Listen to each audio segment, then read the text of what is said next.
times per round. Underwater, separated from the rest of the party. What would you like to do? I am going to cast Dispel Evil and Good on myself. Okay. Alright, So- all of your naughty thoughts and your pure thoughts disappear. You become a neutral slate, emotionless. You drink your coffee black, no sugar, no cream, at a temperature that's warm but not dangerously hot. You've taken all the spice out of your life. Alright. Shimmering energy surrounds and protects you from Fae, undead, creatures originating from beyond the material plane. For the duration, Celestials, Elementals, Fae, Fiends, and Undead have disadvantage on attack rolls against you. How is this different than the lower level version? You can end the spell early by using either the following functions. Break enchantment. As your action, you can touch a creature. You can reach this charm, frightened, or possessed by a Celestial, and a blah blah blah blah. And they are no longer charmed. Hype. Dismissal, there you go. As your action, you can make a melee attack against a Celestial and Elemental Fae, blah blah blah blah blah. On a hit, you attempt to drive the creature back to its home plane. The creature must succeed on a Charisma saving throw. Or be sent back to its home plane if they are not there already. Woof! Okay. Oh, I like that addition, though. Undead are sent to the Shadowfell, and Fae are sent to the Feywild. I feel like that's deporting an American citizen to their ethnical country of origin, even if they've never been there. You know what I'm saying? Like that one Cheech and Chong movie, Born in the USA, right? Like this poor undead's gonna look around like, where the fuck am I? Like, why am I here? I was just a cobbler in a small village before I became undead. I've never been here before. I don't know anything about this place. Okay. That is all right. You are protected. Anything else? No, that's it. I'm just hoping to survive. Okay. Bonus action? You have your spiritual weapon still on the eel dragon. I forgot about my spiritual weapon. Yeah, I'll make my spiritual weapon slice the thing that it's on. No, shit. that's it's Okay. no, don't do that. Oh wait, it's good. Yeah. Oh wait, yeah, we made it. Yeah, so- We made it become our But friend. would Move it over here. Gravik know that though? Yeah, your brains Yeah. are all linked up. We're telepathically linked. Oh, He that's would know. right. I forgot about the telepathy. Yeah. No worries. Okay, so attack this guy. telepathically tell me where I'm sending this thing. This thing. Attack the brute in front of Afra. Or that. No, that guy's charmed. Oh, he Oh is? my Okay. God, This people. guy. We would have known. You no, would have known he was This charmed. guy Yeah. isn't charmed anymore. This guy broke his charm. Suggestion? Wait, the suggestion broke on him? I told him to the grovel in a corner. suggestion. Yeah. No, that one is over here, right? This guy. No, I twinned it. Remember, I twinned it on both of them. You're right. Okay. So let me And that's add why that. he unsummoned his blood elemental. They're Gotcha, groveling in gotcha. corners. Okay. Okay, and the brute in front of Afra. Okay. Let's. This poor fucking guy. Now, oh shoot. Yeah, this is a spiritual weapon that I upcast with my 5th slot, right? Yeah. Yeah. Okay. Yeah, so good not to waste it. Huzzah! A 20 for 16. That actually hits. Huzzah! He is badly bloodied, but still going. Alright. That was a little weak on the upcast, but... Okay, that will be Gravik's turn. Okay. Top of the round, Garuda. What are you gonna do?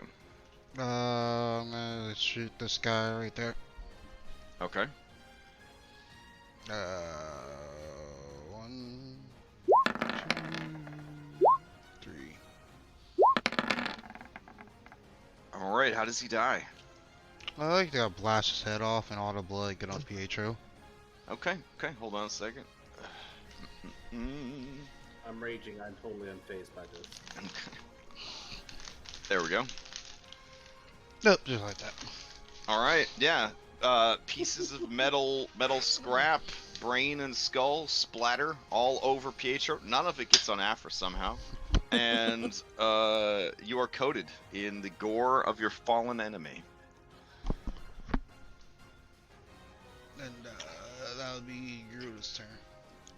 Alright. Hold on just a second. The camera cuts back to the old-timey arcade, which is a place where people used to go to play video games, by the way, in case you guys wanted to know what that is. and you hear the sound of a quarter being dropped down the slot. A message appears. New challengers have arrived. Because this fight wasn't already hard enough? I mean, they've been routed We from did it upstairs. backwards. They had to go somewhere.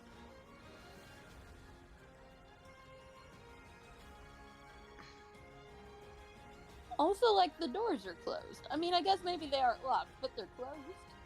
That is true. We don't know what the mechanism is on the outside, though. I don't know. When you have a laboratory like this, you don't really have like your crazy doors, easily opened from the outside. Hopefully. We have no idea.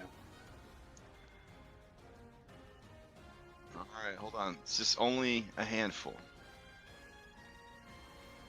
You guys got this. There's gonna be like a 30-man fucking platoon coming through there. Just, barracks D. Wait, what? Why is there a water elemental? Alright. So, you see from under the door, a water elemental slurps into the room and moves over and starts manipulating the controls to open the door. Well, he Alright. answered our question as to how they'll get in through the crazy Yeah. door mechanism. That brings us to the Merilith. Let's see. Hold on. Go to the lighting. There we go. It'll start to open. There we go.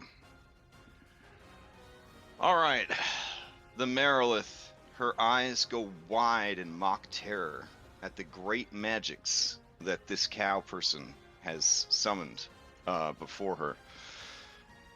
With a sigh of resignation, she will try her best to slay you, as you have asked her to. So, here we go.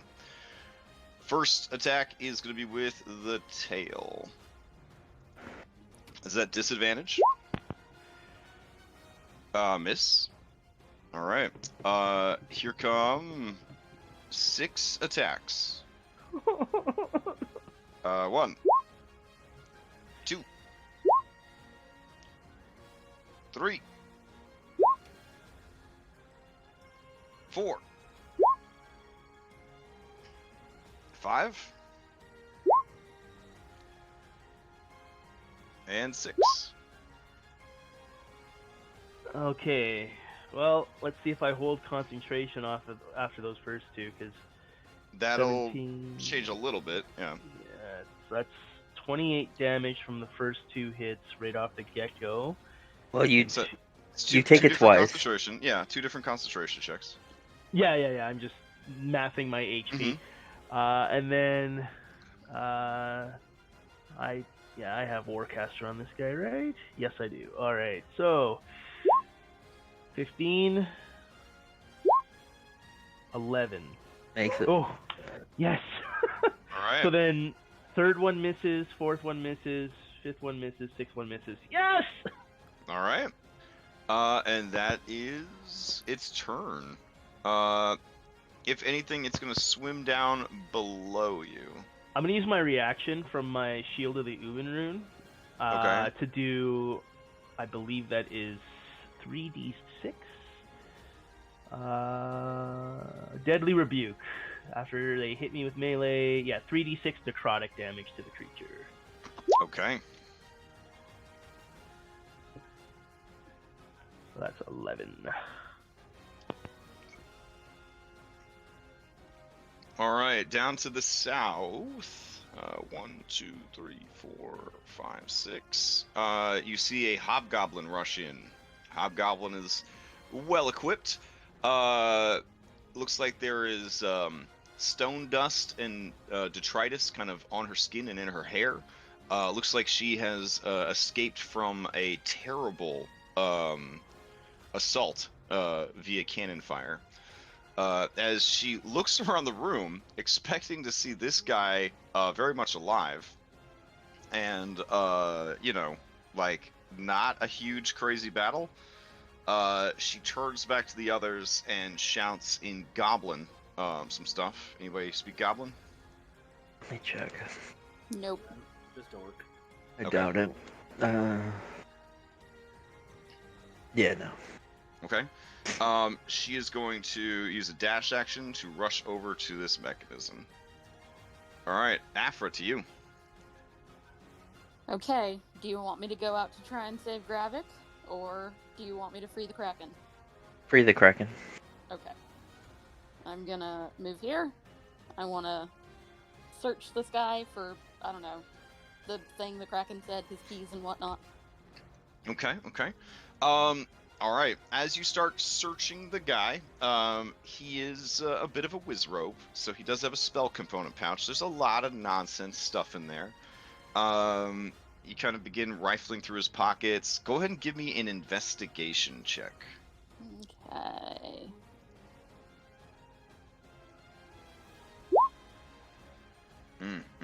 Okay. Yeah, so you find a detailed guide on the anatomy of rocks. The giant birds, not actual rocks. That would be well in D&D. I mean, maybe that wouldn't be silly. You find a tiny clockwork figurine of a dancer. That's pretty exciting. You keep rummaging through his pockets.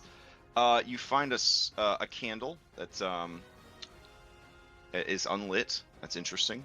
Okay. We only got 6 seconds here. You find 2 false fingernails that like a Walmart cashier would definitely want to wear. They're like real long and garishly painted.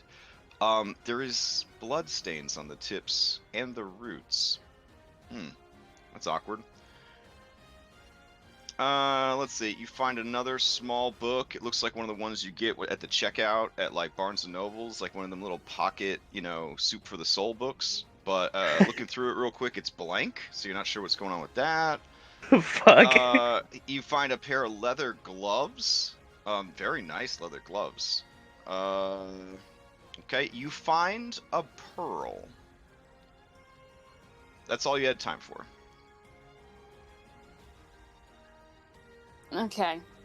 Okay. I'm gonna... Was that my action? It was, but you could Okay. item interaction. You could take any of those things that you wanted to. It Oh. does seem like he has more random shit on all his various pouches, etc., etc. Well, I'll grab the pearl just in case. Okay. I'm gonna, bonus action. I mean, this is probably not gonna make a difference, but I'm gonna summon a new tentacle. Oh, okay. Out here. And, attack the Merilith with it. Okay. Let's make it lightning damage. That is a hit. Alright, and then I'm gonna dive down into the water and show the pearl to the Kraken and be like, what am I looking for?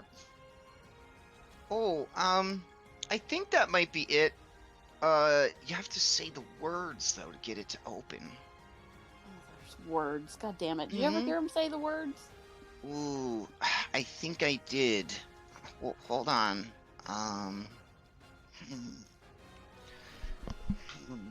By the power of Grayskull. That feels a little on the nose. It says some words. You think the language is deep speech? Do you speak deep speech? I do not. Okay, they say it sounds horrible. It's Cthulhu language, basically. It's Cthulhu language. You can attempt to do this on your next turn because this is essentially be activating a magical item. Okay. Okay. All right. Actually, does anyone have deep speech? Because we are telepathically linked. Oh, smart. I have primordial and awkward, so Yeah. don't I have primordial. unless. I can speak Minotaur. Okay. That's good. That's good. good. Yeah. Okay. All right, Amadio. Yeah, Mario's invisible. Does this chick know, well, he's in Uh, water too, yeah. so. So she sees this water elemental that is shaped just like your imp. Yeah. Mario is going to, dodge. He's just dodging. Okay. Fair enough. He's trying to make himself look as much like a fucking wave.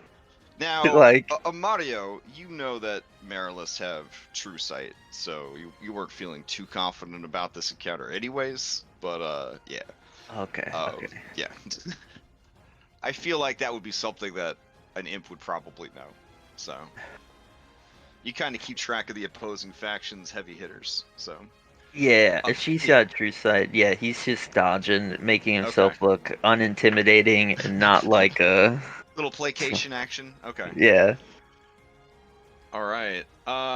Eel Dragon turns to Jenna and says, I will fight with you, but I am hurt. Play it safe. We'll keep you alive. All right. It will try to get back its breath weapon. Needs a 5 or a 6. All right.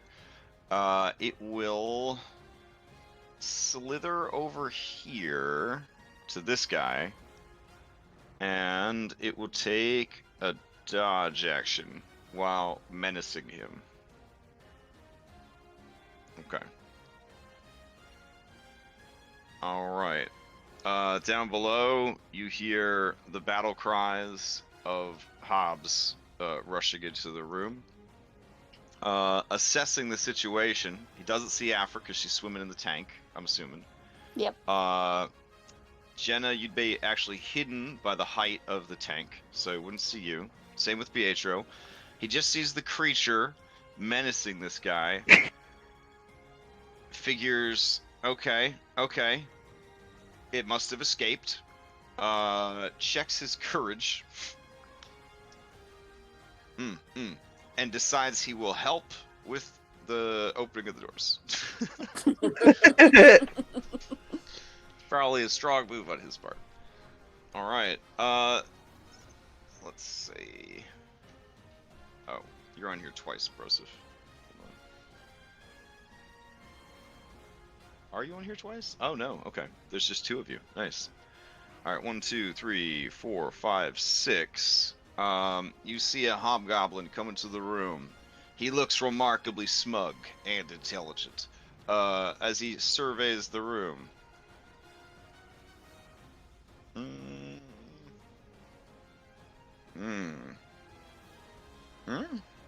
Okay. Yeah. I mean, enemy spellcaster, go big or go home. He is going to look over at the rampaging dragon and make a decision. He throws a fireball at it. Because we didn't have enough magic in this fight. Alright, let's see. So I can't see him and he can't see me. Correct, yeah, because of this. Okay. Yeah, Okay. big elevation here. Yeah, he can see this because it's up on this, up on ledge. It's big, all that jazz. All right, he sees that this man is, or whatever it is scared of the dragon, so he's gonna make sure not to hit the man who, you know, hobgoblins, they're pretty smart. So we'll do that noise right there. Yeah, that works. All right, so if you are in that blast, go ahead and give me dexterity saving throws. All right. The DC on this is only a 13.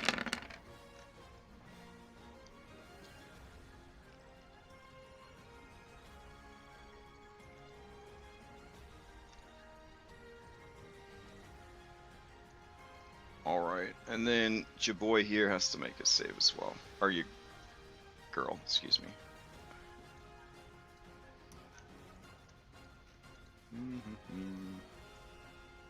Alright.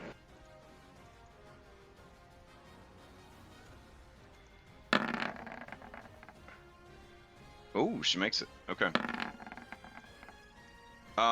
She lets out a roar of defiant fury at the motherfucking audacity.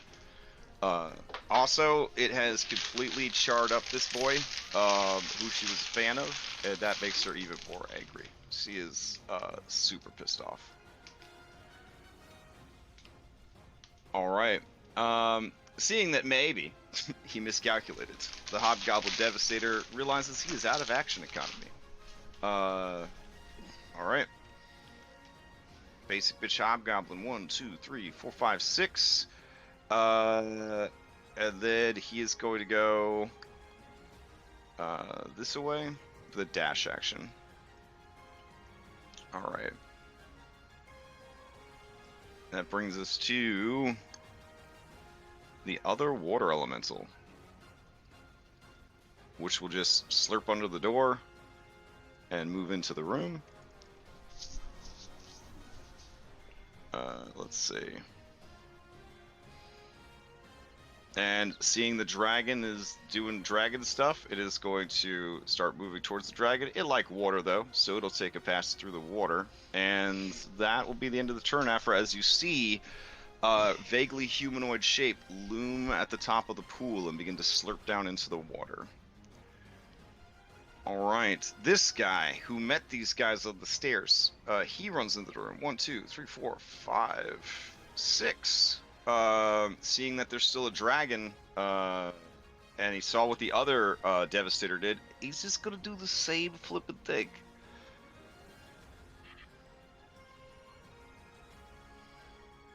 Alright, if you are in that template, go ahead and give me a dexterity saving throw. What am I in it or not? According to our man Jeremy Crawford, yes. According to everything in my heart, no. If you promise not to tell Jeremy Crawford about this incident, you do not have to roll. Okay. Okay. I know you guys have brunch every other Saturday, but just don't tell him, and we'll be okay. So, the rest of y'all though, if you're in it, you got it. Look, if I meet Jeremy Crawford, I got a lot more to say than that one time of Fireball. Like, oh, that was a B-fast one. There we go. All right.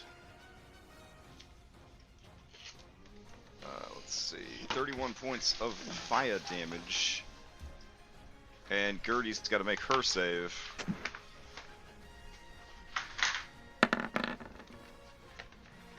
There we go. She does. She's doing like the Monster Hunter starting to limp, but not like bad limp. If you guys are trying to track where she's at health-wise.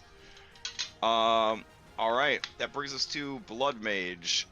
He continues to cower in the corner, sending out screams of surrender and submission. Jenna, I don't know how you received this information, but the Jenna that I've watched grow and develop through this game would probably feel like that was music to her ears. yeah, So, it's real nice. They are going to climb under these tables to get a better place to hide, kind of moving things out of the way and cramming themselves in there, just sobbing and hiding their face in the corner. All right. You hear clank, clank, clank, clank, clank, clank of a heavily armored hobgoblin coming to the room. The hobgoblin assesses the situation, and his blood begins to pump faster because this is what it's all about, fighting shit. Again, not aware of you guys hiding under there. It's not aware of Afra in the tank. Perfect timing on your placement. He is going to see there's a dragon over there, and he is going to go this way with a dash action. Alright. Jenna, to you. Is Pietro unconscious? Yep. Alright. How tall is this ledge thing? Both of these are 10 feet. So 10 foot up to there and 10 foot height on the tank.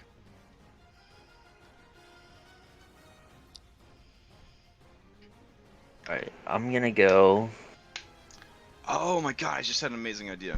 These elevation change thingies, if I had, like, it so you could see, like, their stats or whatever, I could just set the elevation as one of their stats and make it so you guys could see the number for that. Yeah, that'd be so really cool. Oh yeah, Yeah. that'd be awesome. Yeah, I was just trying to think of, like, ways to customize a little bit more. Alright. Yeah, so right now you guys are in, like, a little, I don't know, what is this? Canyon, almost, of stone? Yep. Yeah. Alright, so I'm gonna give 28 healing health to Pietro as I feed him a healing potion. Oh man, And then that's the entire budget of a low-level adventuring party that you just poured down his throat. Is that one potion? yeah, and he's prone, and he's prone, and Yeah. I'm gonna say, I need to jump off of you, and I'm hoping he'll let me stand on his back and jump up, so I can see outside the window to Misty step outside. Okay. Pietro, are you willing to be stepped? Do you have consent to be stepped on by a dominating woman? I mean, it's everyone's Sunday morning, so. Most She people did- go for she brunch, did- but, She bought you a But, drink yeah, first. Lol. Can I like position her on my shoulders, stand up, with like standing on my shoulders, and also pop a healing potion for myself? He does go next. He does go Yeah. next. So I would say, given the odds that you're dealing with, where you guys have an obvious advantage against the opponents that you're facing, yeah, you could start to rise, and she could just at the tail end of her turn and the beginning of your turn, see out one of the windows. Keep in mind, the windows are very tall, so as soon as you, I mean, you could probably, Jenna, like, jump off of his prone body and have just enough height to see. yeah, that's what I was Yeah. planning on doing. All right. You just wanted to be polite. Okay, so you use Pietro's abdomen as trampoline. Your healed piratess boots just destroying what is left of his intestines, and just a glimpse of the window. You can Misty step out. Boop. All right. Anything else from Jenna? Yeah, I'm gonna look at Snake Lady and be like, your old master's dead. You got a better one right here. We could work together. Oof. She snarls at you. And in that snarl is sort of a lingering hiss that kind of bubbles out underwater, because you guys are underwater.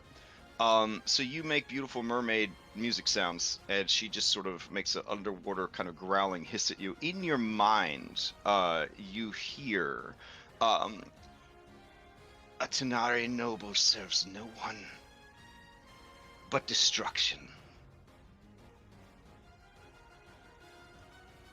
I mean, So, I could give you destruction too. Like, you know what I mean? all right, Pietro, you are alive with 28 health. All right. I guess I'm gonna finish standing up, and then gonna pop one of my greater healing potions that I have. Greater. 17. Okay, the X-ray cam shows Pietro's bladder just filling.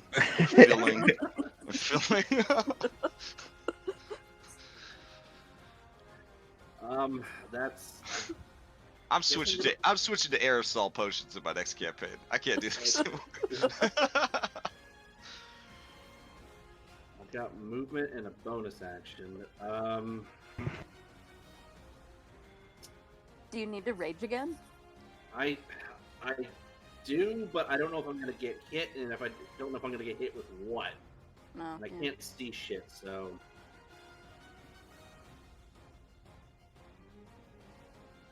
Play dead, stay prone.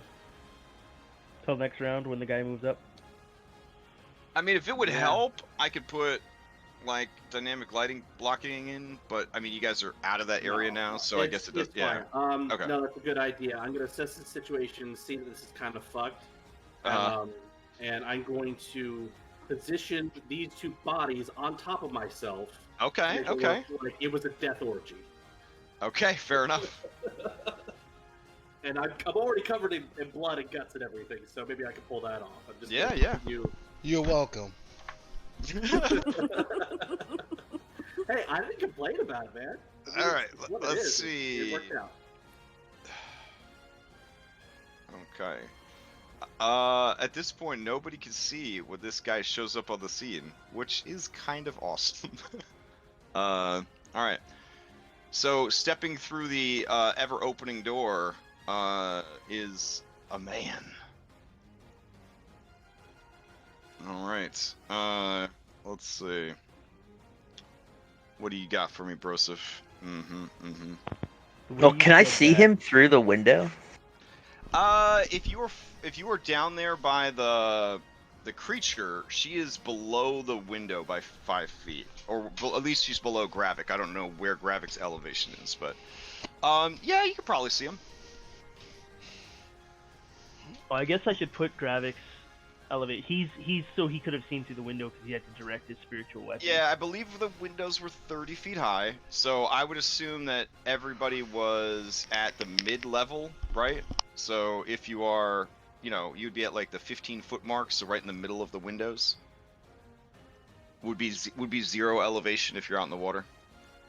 Oh, okay. Yeah, Then I will so put that at 0. with another amazing mouse drawing, we could demonstrate. Oh wow. Sometimes I feel like maybe I'm having a stroke when I use the drawing tool in Roll20. There we go. So there's the windows, right? And then the middle line that we would treat as ground 0 would be, of course, right through the center of those, right? So I assumed that Gravik was there, and then she is below Gravik. That makes sense. Yep. Okay. If It I only can makes see sense him, because of this artistic graph chart thingy. But yeah, I'd be I gotcha. lost without it. Thank Absolutely you. lost Thank without you. it.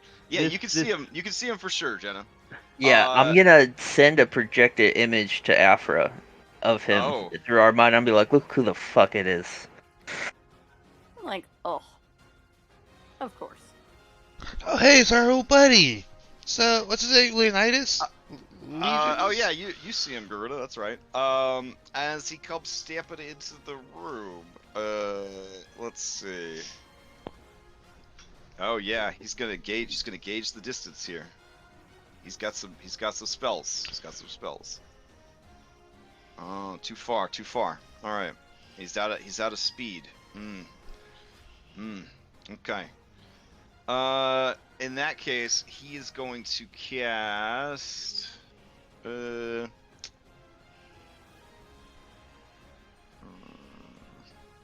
Nothing at this point. Oh wait, yeah, here you go. He's going to cast Hold Monster on the dragon. All right, good for you, bro. It's so nice to get an NPC stat block and leave them pesky PC stat blocks behind. All right.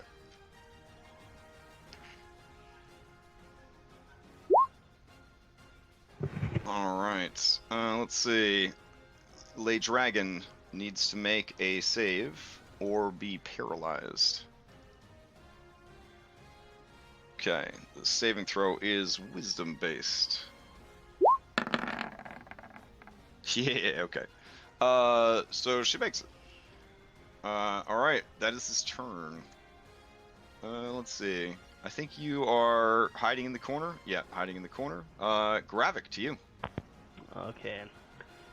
I'm gonna cut a bitch. I will use my Sunblade on the Marilith. Okay. Oh god. You do. Alright, let's see what happens. We ignore the 8 at the bottom because she's not undead. The 5 plus 3. Okay. 21. Alright, 35 this- damage. And this is radiant damage. It is radiant. There's a little bit of poison in there from the Okay. whetstone, but it's How are primarily you? radiant. How are you sharpening a sunblade? Yeah, that's kind of. I mean, it's a lightsaber, dude. Did you burn off your hands to like sharpen it? Like, take Magic. No, take that. Get that poison damage out of this shit. Come on now. What the hell?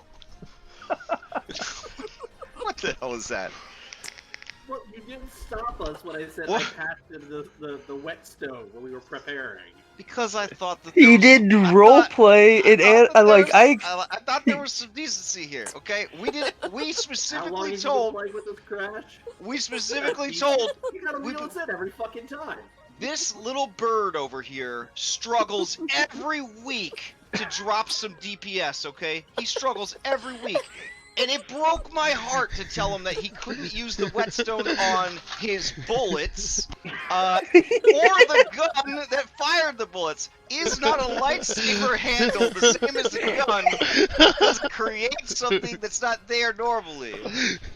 Oh Okay, my so, god. So we can remove 8 damage from the top line. She's immune to poison anyways, but Oh. still, you can't use the whetstone on your fucking lightsaber. I already took it off the character sheet. Okay. So that top line is 13. Okay, 13 it's max. radiant. Your crit is max damage. Oh, okay. Yeah. So that would be. Oh shit. So 16 at the top. And the thing is insane, but I don't know if you want to use it or not. Magical Barrage, 3 additional targets within range are affected at half potency. That's how crazy okay. of a swing. Yeah, that's how crazy of a swing. You actually unlocked Cleave from 3rd edition. Like, that's I mean, how crazy it was. Could it go through the glass? Because this is the only guy that. Because Jeremy charmed. Crawford and Magic, I think it could, yeah. But that guy is charmed, so I don't know if that's what you want to do. No, I'll leave him. Okay, 16, so in an 32. amazing swath of just swing, you just leave behind this like burning, boiling seawater light trail with the thing. You drop an ass load of radiant damage on her. She is not resistant to radiant damage. There you go. I'm also using my War Priest ability to make a second attack. All right. So what's the total damage from that first one? 38. 38. Okay. Before you tell me whether or not that 12 hits, I'm going to use my channel divinity to add plus 10 to it to make it a 22. Okay. That also hits then. All right. Oh wait, That's- let me double check. She might be able to parry a 22. Parry a lightsaber? Let's see. I don't know. If we can't whetstone a lightsaber, how can you parry a fucking lightsaber? Unless you All got of her another lightsaber? all With of her, her weapons own are light. magical. All of her Alright, weapons are good fine. magical. There you go. And so she'll parry that second one. Okay, so I Alright. think she has like an insanely high AC, so that'll. Yep. Yeah. Okay. All right. That was still a hype ass turn. Okay. Anything else? No. Bonus act. The Spirit Blade can't really do much. I will just move the Spirit Blade here. Really, that's all. Oh no! I'm gonna healing word myself. Okay. That's what I'm gonna do.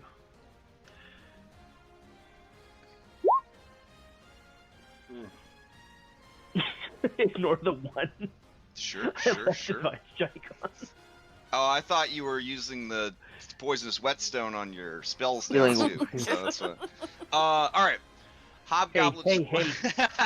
You know what? A whetstone works because a sharp mind makes for sharp Oh. casting. Wait, you skipped Garuda. Oh, did I? Oh yeah, Garuda, you're up. Sorry. Okay. So I'm over in the back corner watching all these people Yeah. walk in. They have not noticed you yet because you haven't made any blasty sounds since they arrived. Yeah, And yeah. You were the last place they're gonna look with the Circus Olay that's happening in here is this back left corner in the shadowy nook that you have wedged yourself. Yeah, in the sky.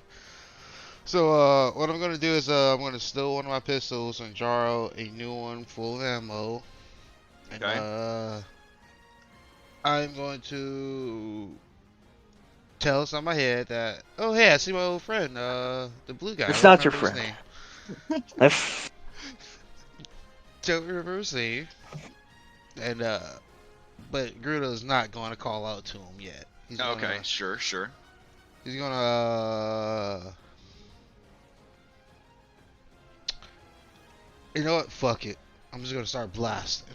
Yeah, see this Okay. this guy right up front.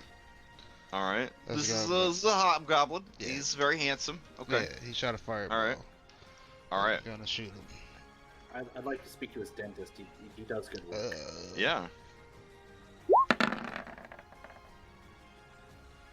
Ooh, 15. Let's see. Mm-mm. A 15 does not hit. Oof.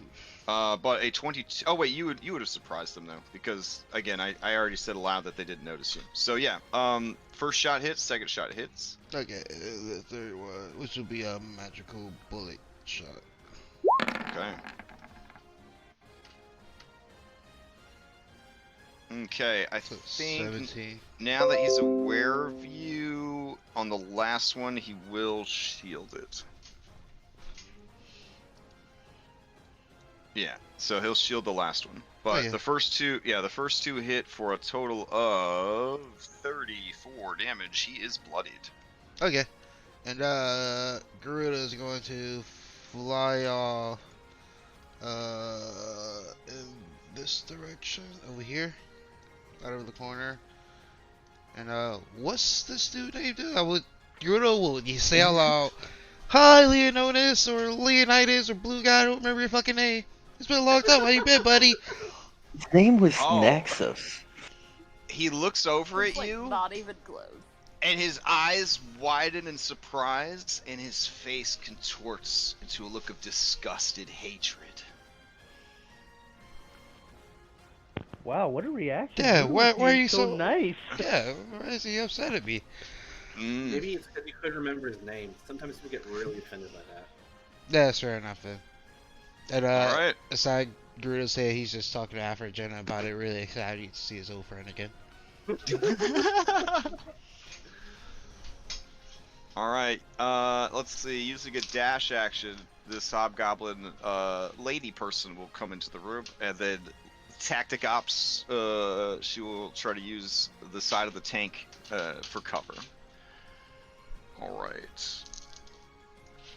This waterall battle releases the door, leaving it ajar, and then begins to swim forward to deal with that dragon.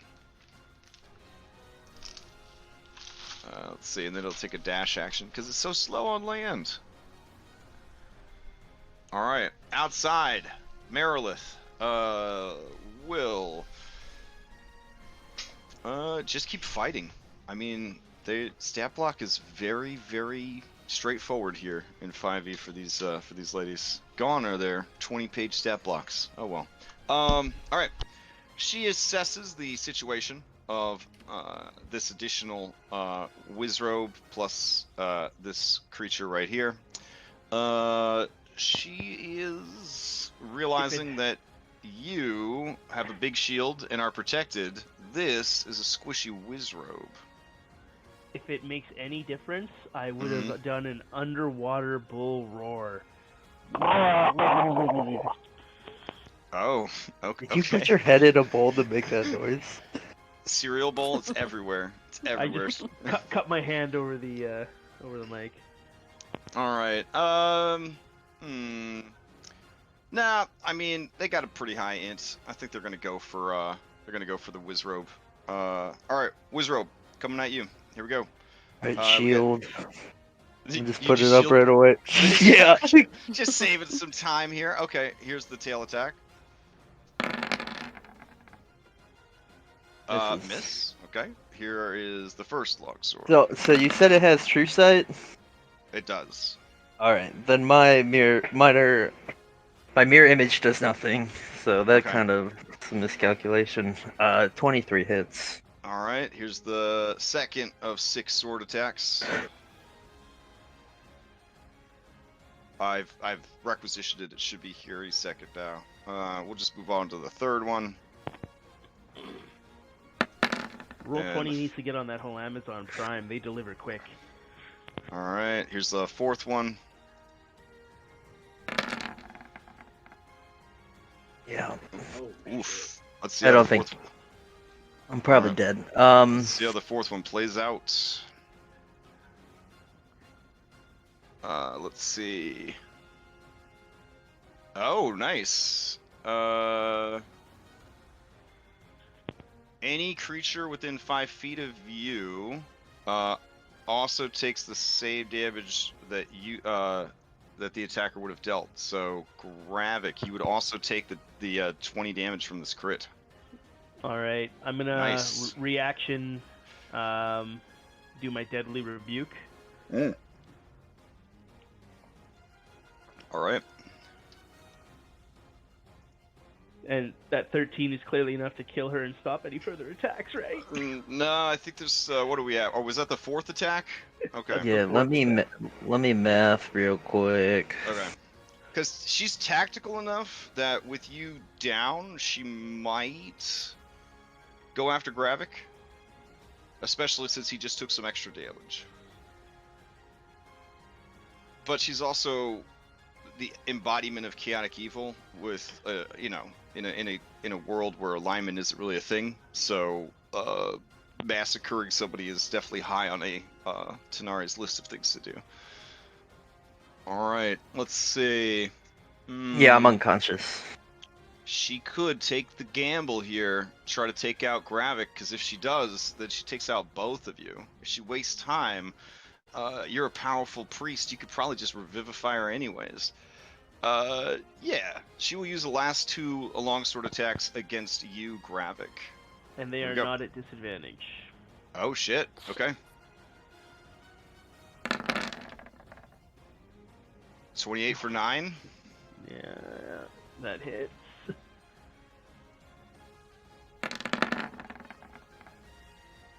Oh, thank God. Oh my god. All right. That is her turn. Over here, hobgoblins. They are pissed. Because there's this dragon that's broken loose, and their employer is dead. The dragon must have killed him.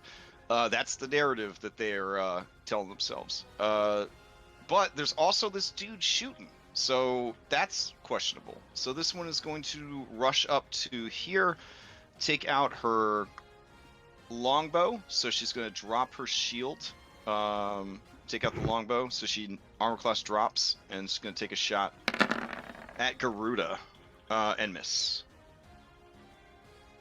All right. That brings us to Afra. Okay, I'm gonna ask the Kraken baby to repeat the phrase one more Okay. time, and then I'm gonna try and say it. All right, hold on. I will post it in so that you could say the magic words. All right.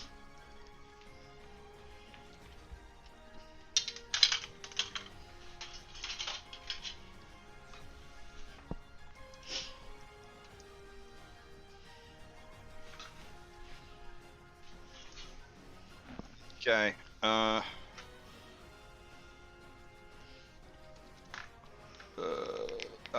okay. There we go. Just say that, and you're good. Mganigor Syarim Gepfun. Okay. said it. I've called in a secret panel of 4 judges who are all trained in the language of deep speech. So our lion experts, which is the other 4 players, yay or nay, was that an accurate pronunciation of this deep speech command word? Yes, because it could be our destiny to say no. I We all feel say like yes. you're being biased right now. You told me that you would be an unbiased judge of what I was made going on. no such claim. All right. So we have one yay. Garuda, do you feel like that was pretty accurate? I mean, we've got some Cthulhu movies that might come out if the world doesn't end this year. That is such a weird thing to say. Yeah, I forgot it. I forgot it. Oh, okay. We just need one more to get the majority. Gravik, how do you feel? Do you feel like that was pretty accurate, or?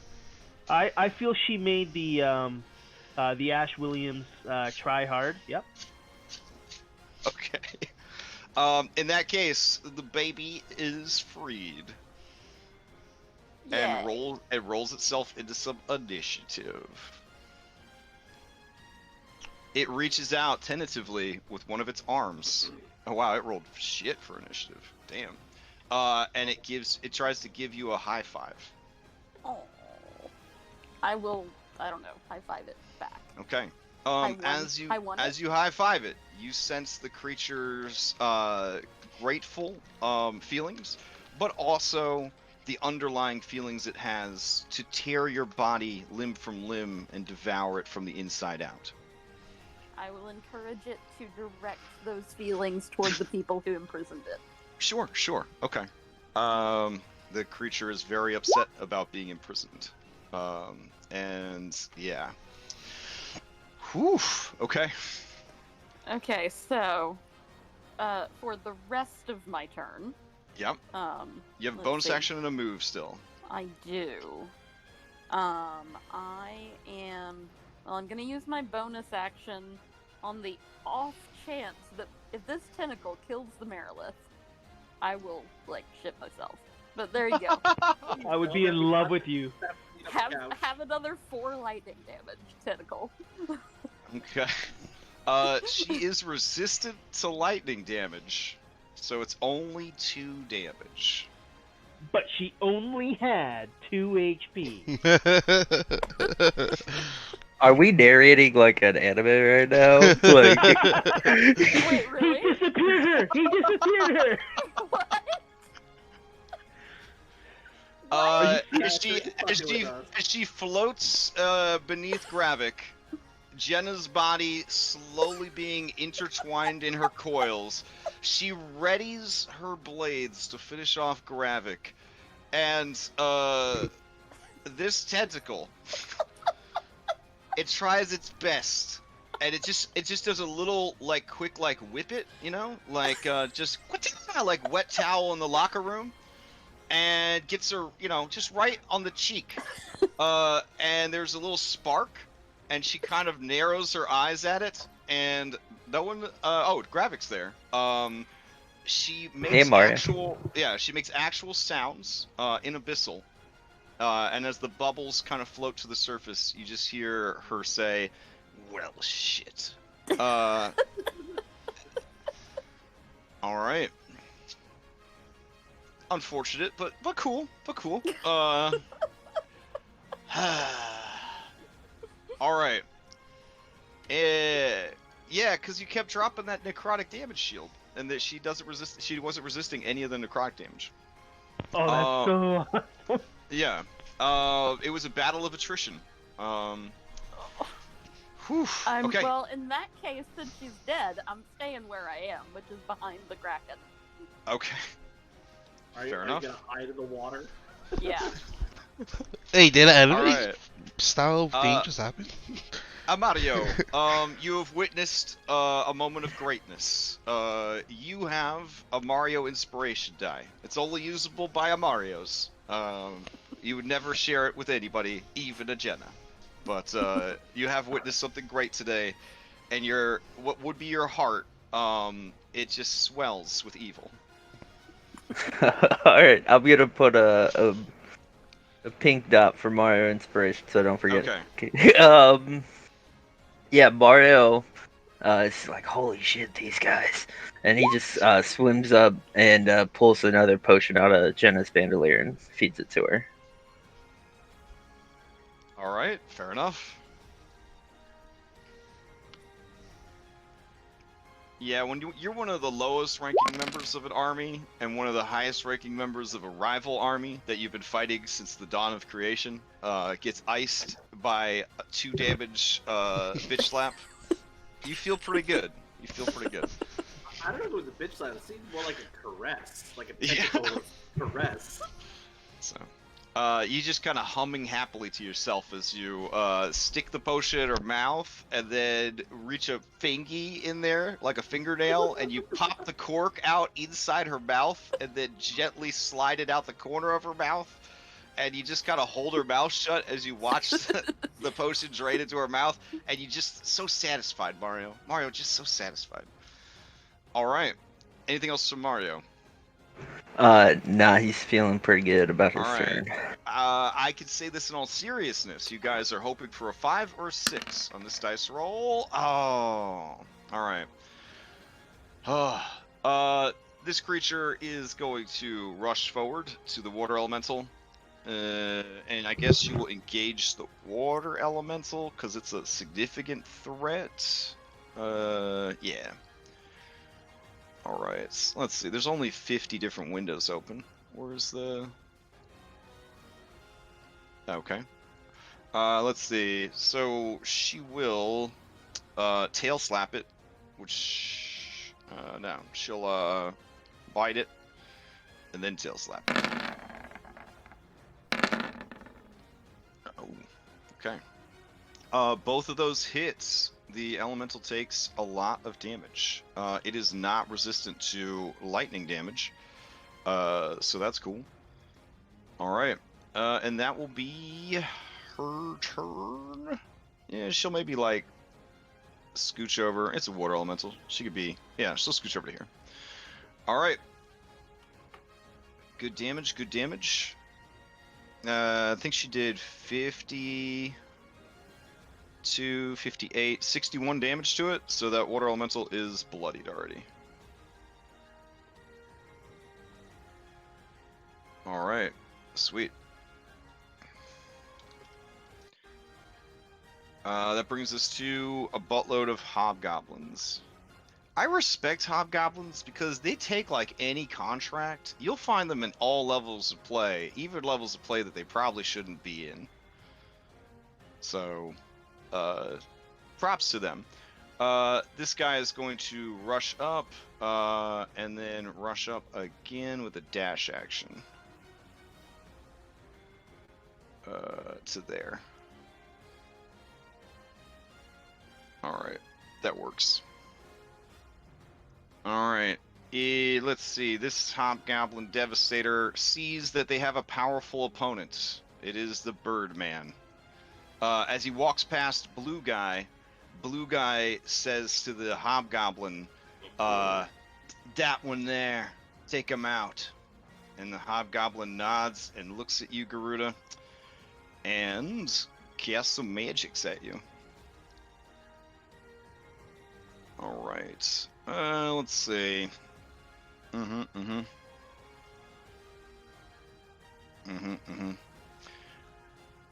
Yeah, we'll just keep it simple. They're gonna magic missile you at the... we'll go ahead and do a 3rd level. So that would be 5 magic missiles altogether. So 1, 2, 3, 4, 5.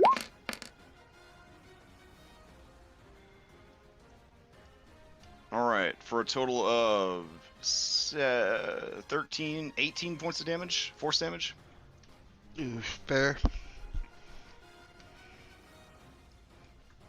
Alright, that brings us to this hobgoblin right here. Nobody lives forever. It's gonna run up and attack the dragon. You can do it, buddy. I believe in you. Here we go. Oh, wow. He hits the dragon, and he activates his martial advantage to do an extra 2d6 damage to it. Holy shit. 12 points of damage. Is he shocked? Yeah, I mean, he does a good job of not looking shocked, but yeah, he's pretty, holy shit, it worked. Alright. No, but I mean like literally the dragon shocked. shocked him. Oh yes, sorry. Like, if you want to give me a bunch of hit points back, like if shocking was, is an elaborate. Oh no ruse. no no no no no! Yeah, totally. I thought English language. I was like, yeah, I mean he is pretty. I mean he's a CR half creature. He's very shocked that he managed to do that much damage. Thank you for asking. He is bloodied by the literal shock of hitting the creature. All right.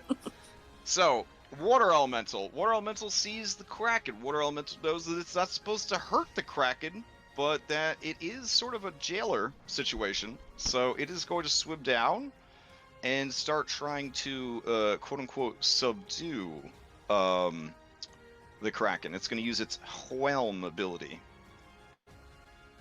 Alright, nobody said it was very smart. Alright, let's see. Could it get Aphra and the kraken? It can. So I think the kraken might be too big. Let's see. If it is large or smaller, then it won't waste its time with that. Alright. It will just, I guess, start beating on the kraken. There we go. 1 and 2. Ooh, alright. It flubs one of them. Yeah, these guys are willing to hit a baby. That's how much of a bad guy they are. Let's see. You don't get to add your damage bonus to your attacks. Well, that sucks. For 3 rounds. Okay. Good to know. Alright. That will bring us to this other guy. Yeah, he's gonna see this crazed sniper up there. He is going to run to here to try to get some cover. As he's running to there to get some cover, he is going to cast a spell at you, Gyoza. He is actually going to cast. Not here. Sorry, Garuda. I have like 40 imaginary children I have to keep track of, so I'm sorry. Garuda, as he's running towards the tank, he is going to do a gust of wind. And cast it, not a gust of wind, sorry. What the hell is this thing called? Fog cloud? There we go. Yeah, so he'll throw a fog cloud up, there. So that is all, obscuring terrain, I guess. So you are effectively blinded in there. Alright. Blood Mage continues to cower in No, here. he's no longer suggested. Oh shit! I appreciate your honesty. Thanks. Let's see. All right. Probably a little confused. No longer suggested. Oh yeah, the knight as well. Yeah. Okay. Oh man, it's getting bananas. The fight was pretty manageable before, but I think it's getting a little crazy now. So. The music is very fitting. Alright. So, in that case, the Blood Mage gets to its feet, looks around, looks through the window, and sees you there, Jenna. And just shakes a head. Alright, here we go. It does not get back Blood Feast ability, which is very sad. Let's see.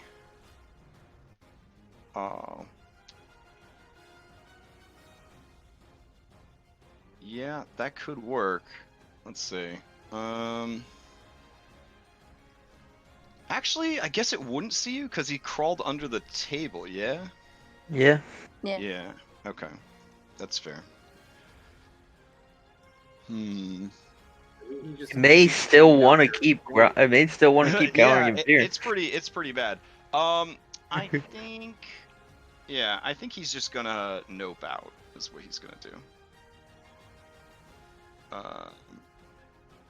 Okay, that's what we'll have him do.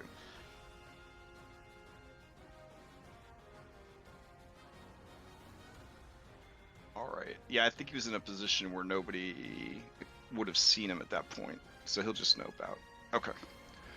Hobgoblin Warlord is up. Now that this guy is covered in stuff that can't be seen. He's a little pissed off with the Wizrobe because he ran his ass all the way over for that. But he will try to close in on the dragon and get that situation taken care of. So he's going to take a dash. And he takes another dash. Pietro, go ahead and give me a stealth check real quick. You are trying to oppose a very high wink perception check. Now, under normal circumstances, due to You my have armor, advantage because you have buried yourself in, Okay. in blood and gore. I was going to bodies, say yeah. I have disadvantage due to my armor type. So is it just Oh, a yeah, yeah, straight roll or? It'd be a straight roll. Yep. All right. Oh, okay. He wouldn't have noticed you except he kind of like steps on you as he makes his way by, and he will definitely end his turn next to you at that point. All right, Jenna, to you. I'm gonna grab Gravik and Dimension Door. Yay!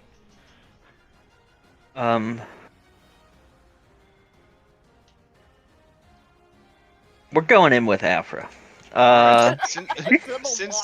Since this dragon is your ally, I will turn on its health bar so you guys can see where it is at health-wise. Sorry, it should be the opposite direction there. There we go. I was counting up on that one. So yeah, it's bad. It's real bad. We can't see it. Oh, really? I thought I had turned it on so players could see. Is Mario just hanging out outside still? Yep. All right. Can you guys see it now? Yep. Yes, we can. Oh, Okay. God. It is- Yeah.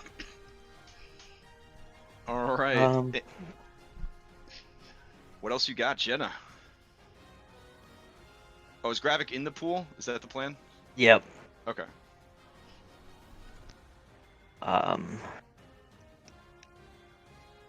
What else do I got? What a question. I got shit. Okay, fair enough. I'm gonna hide in the water. Okay. Pietro, you're up. Yeah, I was hoping to. Fuck. All right. I'm going to have Phrasing. Yeah. Whatever. All right. Whatever. You are prone, I guess, but you just stand up at half move, and there is a magic sword here, and there is a hobgoblin warlord. All right. I'm just going to shrug the dead corpse off of me. Bonus action rage, and I'm going to hope I can do something to this hobgoblin warlord. Okay. Guess 13 doesn't hit. 13 does not hit. He is wearing plate and has a shield. Here, So Lord. armor class of 20, unless there's other spicy stuff involved. No, I don't have anything else spicy. I used up all my spicy. All right. 27 hits. or 17. Yeah. All right. Take 17 points of damage.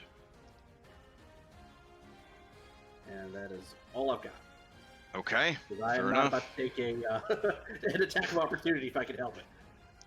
All right. The mysterious war priest is just shouting orders at these hobgoblins. Those of you who could hear him, which would probably be Garuda, Pietro. Well, you guys could probably all hear him, but the ones that are underwater, it's kind of muffled. He's basically screaming to stop the intruders. Don't let the Kraken escape.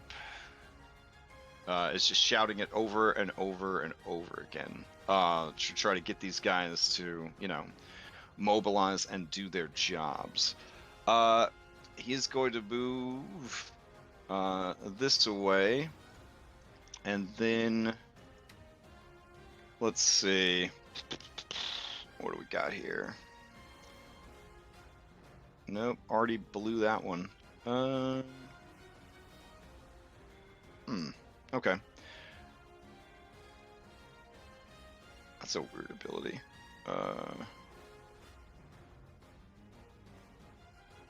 Okay. Weird flex. Alright, he's going to cast Crusader's Mantle. Ooh. I have that. It's a good one. Yeah. Alright, so he creates an aura around himself of 30 feet. Basically, allies deal extra damage. Blah, blah, blah, blah, blah. I think that's actually all it does. So, alright.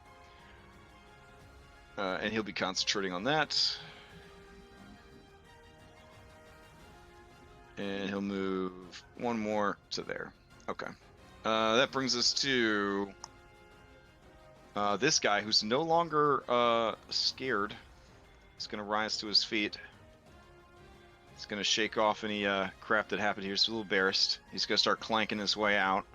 He's going to just peer out to the room and just see it's still chaos. And he's just going to shake his head in disbelief at the situation that's transpiring here. And he's actually going to take a dodge action until he can get his shit figured out. Alright. Juvenile Kraken. What a stat block. What a species. What a species. Okay. The Kraken has not learned any spellcasting yet because it is a little baby. But you do hear the bloop bloop bloop of legendary actions because a baby Kraken is a legendary monster. In case anybody in other games was like, I wonder how strong Kraken is. The baby is a legendary creature. Alright. It is going to ignore the water elemental.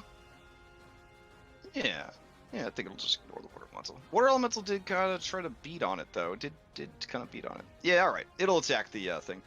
Let's see. Because it's a baby, it lacks the coordination to make the prerequisite 11 attacks per round. So, instead, it is just going to...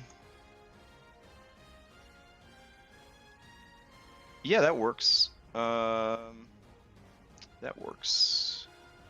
Okay. What a weird stat block. I guess it's a baby, so that makes sense, but it's still such a weird stat block. Alright. It is going to... Yeah, it's going to lightning strike the water elemental. Alright. So, water elemental's got to make a dexterity saving throw. It passes, so it just takes half of the damage. Alright. No, it doesn't. Oh shit, it doesn't. My bad. 18. Okay, so it takes the full amount of lightning damage, which is pretty good. Alright, so 26 points. Alright, and that is its turn. Gravik, you're up.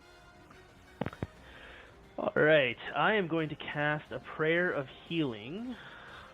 I think I have to... I don't think I can upcast. Oh yeah, no, I'm going to cast it as a level 3 spell. So, up to 6 people, or creatures, can gain... Oh my god, the super lowest... Okay, 15. So, myself, Jenna, Afra, Pietro, Kraken, and Gertie. Okay. All regain 15 hit points. The Kraken appreciates the healing. And then I will bonus action my spiritual weapon over this way. See if I can break this guy's concentration on his fog cloud. No, that's not the guy. What? That's not the guy. That's not is him. it? It's one of these devastators Yeah, down it's here. like it's this Yeah. guy right here. This It's is this like- guy. It's Top this Dog. guy right here, the one with the braid. Hit this dude. I don't know that I can solidly hit that dude, but I will try. I will Okay. put it there then. And don't And, worry about not being able to see him because you guys are all linked up in your brains. Brain magic. Yep. Alright. And that was the level 5 guy. Boom. 23 for 17. 23 And you hits. said you weren't gonna hit him. Alright, 17 damage. Well done, well done. Yep, and that is Gravik's turn. He will stay in the water for now. Okay. Oh, he will move next to the water elemental. Oh, alright. Top of the round, Garuda. Alright. So, the fog count means I can't see out either, too, correct? Correct. Yep. I think that's what I thought. So, just gonna move over here. Wait, you're 40 feet in the air? Yeah. So the fog cloud's 40 feet high? Yeah. Or it's in the air? Okay. Oh. Well, they cast it to encompass him, yeah. But fog Yeah. cloud's what, 20-foot radius? So if they cast it in the middle, it would go floor to ceiling. Yep. Okay. 5, 10, 15, 20, 25. And I'm gonna blast this guy right there. All right. Wait, which guy? Which guy? This guy. Not the bloodied guy? Oh, okay. Well, Not the actually, guy it would that's be nice. concentrating on the fog cloud. Fog Yeah. cloud would be nice though. Yeah, I'm leaving Fog Cloud up right now. I'm not taking it Yeah. out. Oh, okay. All This right. Yeah. this Fair is the guy. This is the blue guy's the one with fog No, cloud. I blue thought. guy's the No. one that's got No. Crusader. Oh, Crusader okay, aura, okay. yep. This guy has Fog Cloud. So, yeah, let's do it. All right. It's gonna be sharpshooter too.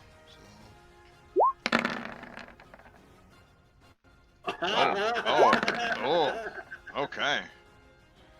All right. Let's see what happens. Let's see. Maximum damage on that crit, and roll your damage dice again. So, max damage is. If you want to save time on the math, he dies. How does he die? Oh, ooh, okay, so Garuda is just talking. Hey, Noxus, guess what? I got to go to this town. We went Halloween top shopping, and I got to go trick or treating.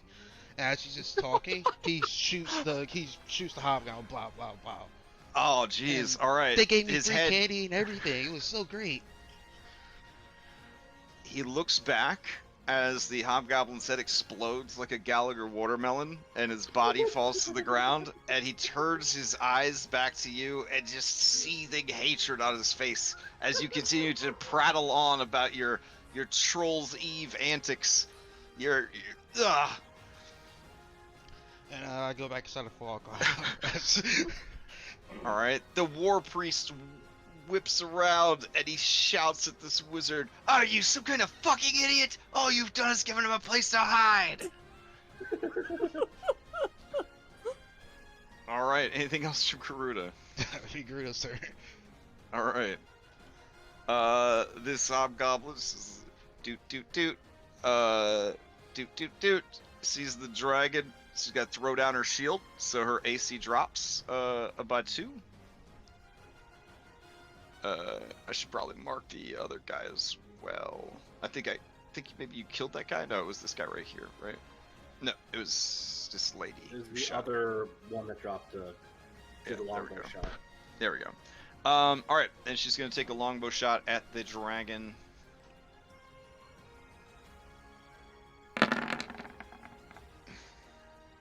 Oh shit! Nice. And it's next to her allies, so she will have martial advantage. Shit! All right, there goes all the healing it just got.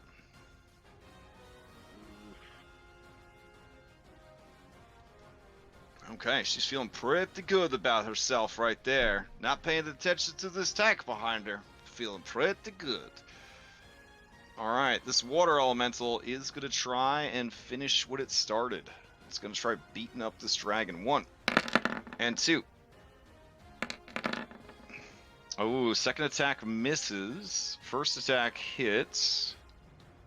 It does take some electrical damage. Oh, a lot of electrical damage. Alright, the dragon has a sliver of health. And Jenna the Generous, if you have any intention of recruiting this dragon into your service, you can't let it die here today. Just throwing that out there. Alright, because I felt like there wasn't enough stress on you right now, so I just thought I'd throw that Thanks. that nugget of information out. Alright. This one is going to ready a shot to shoot Garuda when Garuda becomes visible again. Yes, good idea. Alright, Afra, to you. Okay, I'm gonna swim Go. up Go give a potion to Gertie. But well, I was gonna kill the water elemental. Oh, that would Yeah. be cool too. Yeah. Yeah, I guess that's cool too. Yeah, I'm gonna swim up I and guess jump that's out cool too. Okay. and stab it Because twice. you are its friend, the Kraken grabs you with one of its legendary actions and flings you at the water elemental. Do you consent to being flung? Sure, yeah. Okay. That's fine. In that case, if you successfully hit, you will deal an extra 2d6 damage. Oh, that is a hit. Okay. Let's see what the So- first attack. What is the damage on the first attack? So it would be Acid. Okay. 8 piercing, 8 acid, and Okay. Plus sneak attack. Plus 2d6. oh yeah, sneak attack, and also I did have venom, Okay. and 2d6 there. Can't type. There we go. So that's Okay. 18 plus another 9 is 27. Plus 16 is a lot. 37. 43. All right. Unfortunately, the 13 doesn't hit, but it doesn't need to, cause it did. Yay. And All then, so did I not use any of my movement since the Kraken flung me? Correct. Well, then I'm gonna jump back in. You're about to distract a hobgoblin from Gertie? All right, you run to the Most side of roguish thing you ever. run to the side of the tank, and scramble up, and then floop back into the pool. Yep. Okay.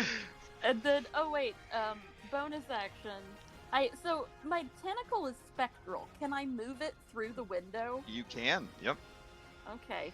Can I? I don't think I can reach this guy because I can only move it 30 feet. Yeah, no, I can't reach that guy. So I can reach this guy. Well, actually, hang on. This is The one fighting Pietro. Yeah. Oh no, it's still out of 10 feet. Yeah, I can't. Okay. So I will instead move it This guy? here. Yeah, I'll move it Okay. there, and I will hit that guy All right, do it. or not. Oh, or not. Okay. I used up all my tentacle juice on the Marilith. Amadio, still Crazy. still basking in the afterglow of essentially defeating single-handedly a Marilith by yourself. You watch through the window as your human thrall and her allies struggle without your aid. Yeah, he just has like no way of getting Yeah. through the. So he's just kind of like scratching like with his. I'm sure he's got like sharp nails, and he's Yeah, just yeah, kind of yeah. like scratching into the window like the fight he sees in front of him that he Sure, can't join. He's like mimicking, like, dodge, punch. Yeah. Oh, cannot seem to get that breath weapon reignited. All right, Gertie is going to attack this guy is going to die horribly. Let's just put it that way.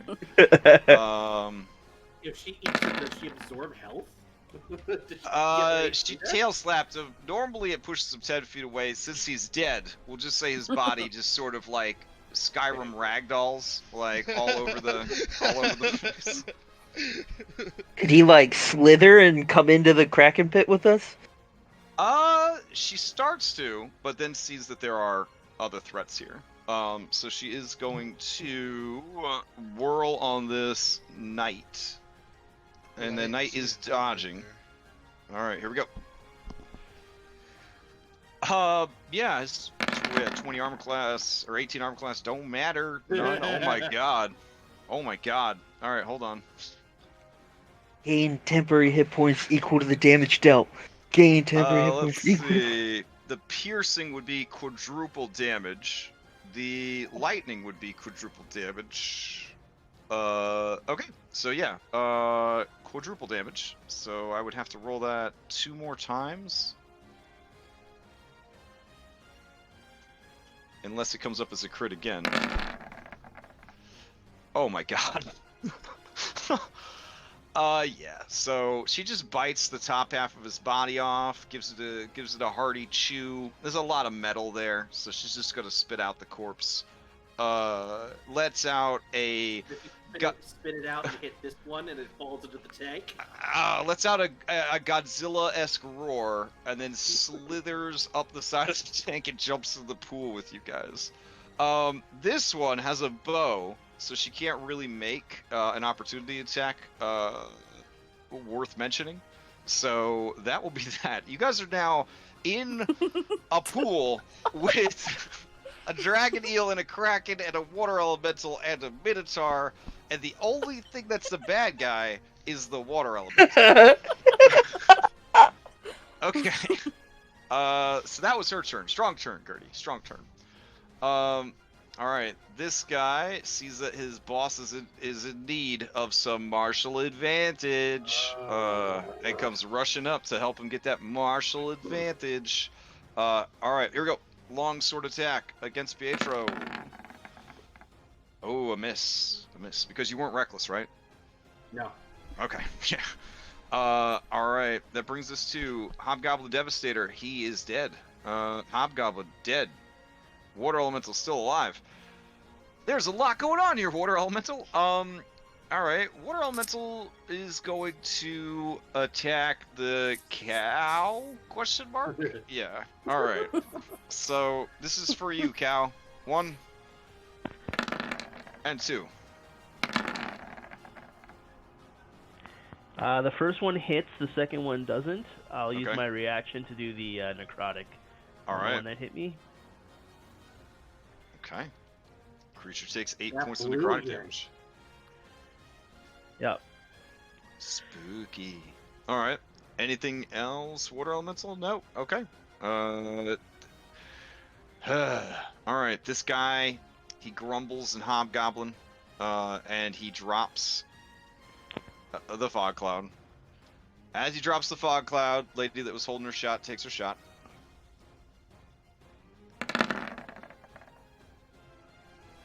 Uh, 21 for 5. Alright. Okay, this guy's gonna move up. He's gonna look up at this invincible Birdman in the air. And what is he gonna try to do? Let's see.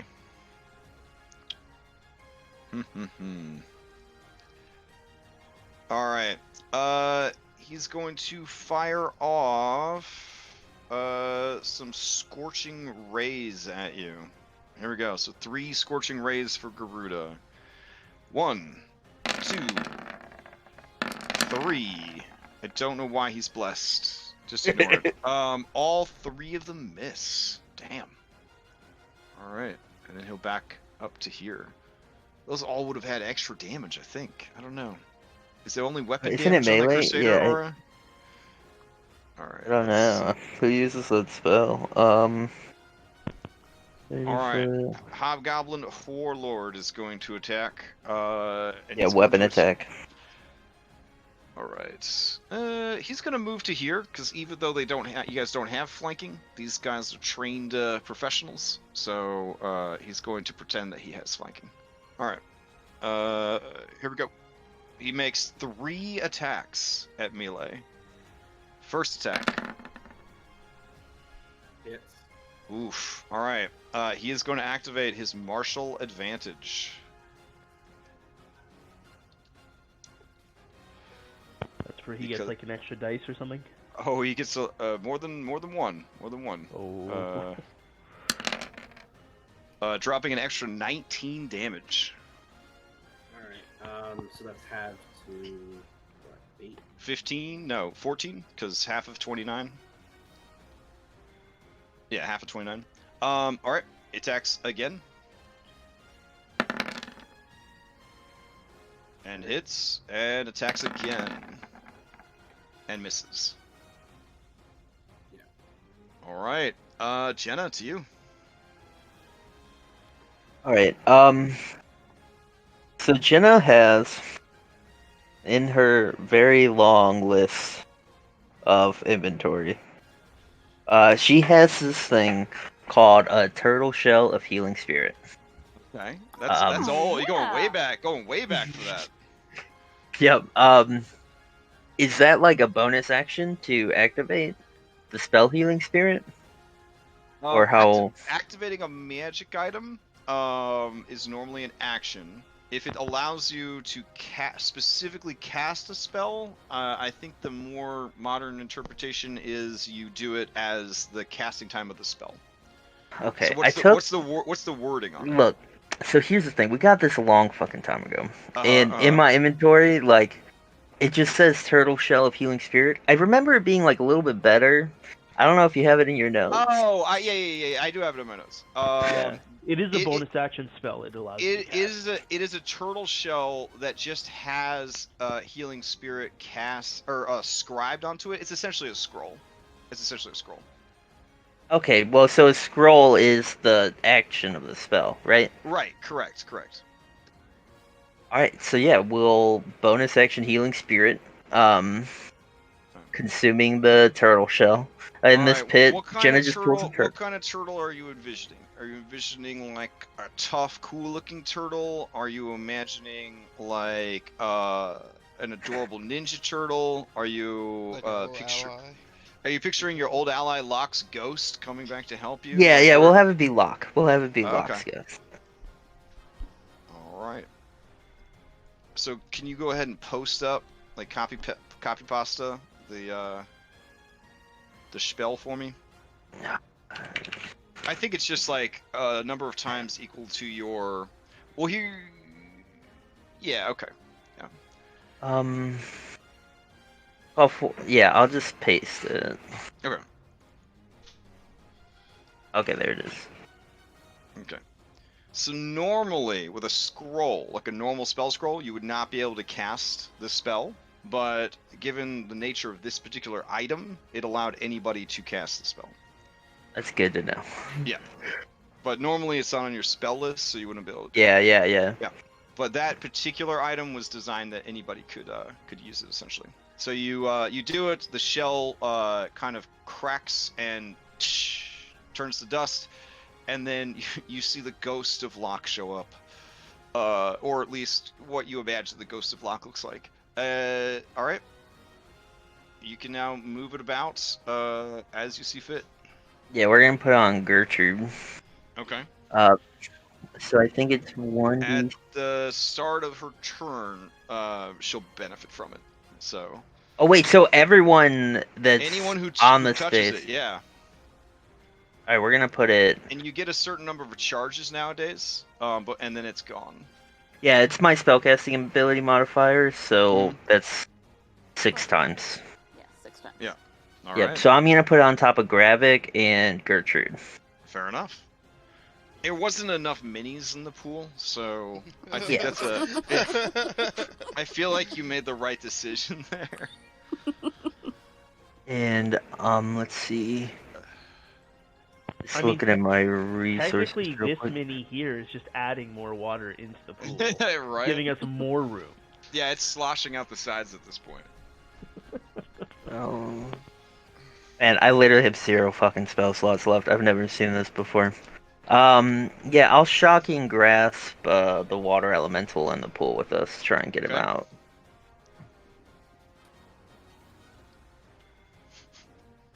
Well, you are essentially doing 3 encounters at once, so right after doing an encounter outside without a rest. I have mad respect.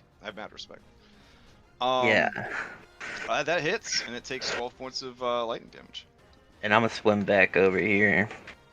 Ooh. And I think it'll make an opportunity attack. Well, no, it has no It reaction. because shocking grass. Yep. All right. That brings us to Pietro. You've got the easy fight over here. All right, what are you gonna do, buddy? Oh bullshit. With all this martial advantage shit, I'm not gonna go reckless. I think that's just gonna be too bad. I'm gonna just hope that I crit, and with my 9 life stealer, I'm gonna keep wailing on the. Actually, I should probably kill the easy guy first, because that removes the martial advantage. Yes. Let's do that. Let's do that. All right, Okay. I'm gonna turn around. I'm gonna start wailing on the little guy. All right, so In true evil fashion. I'm learning from the best here. Once. Once is all it takes. It's just a Oh. hobgoblin. Yeah. He dies. You fucking killed it. Yeah. All right, I'm gonna turn back and They are hopefully- glass cannons for the most part. They are glass cannons. They deal heavy so- DPS, but This is for the big guy. big guy on the other hand tanks the first hit. Does not tank the second hit. Takes the full damage. All right. In doing so, he is bloodied. All right, cool. That's good. And I stand my ground. Okay. All right. You hear the shrieking frustration of the war priest as Is- he moves. Is Cracky not using his legendary actions, or are they just fling? Oh, yeah. Sorry. I used the one. It's actually, as a baby, its actually economy ain't great. Yeah.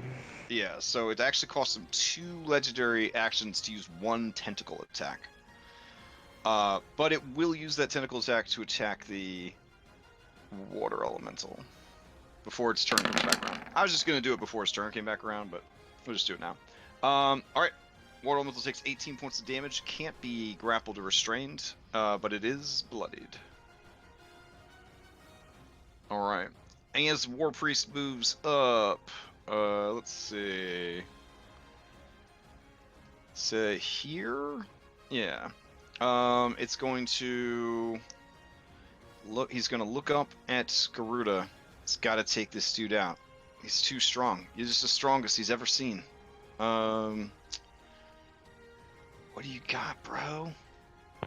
Guiding bolt. Guiding bolt. That's a good one. All right. Yeah. He'll do a guiding Really? bolt against you. He's a war priest. Really? That's a great suggestion. Thanks so much. All right, he's gonna do that. He would have used a healing word on this guy, but Pietro overkilled him, so there's no bringing him back. Oh, good. So, out of curiosity, when this is a war priest, like, is this like war domain? Has the actual domain? It is an NPC, so it has different abilities than a PC. Oh, okay. Yeah. Okay. All right. As the war priest moves up, yeah, that's what it'll do. It will guiding bolt you at the 2nd level. Yeah, that works. Okay.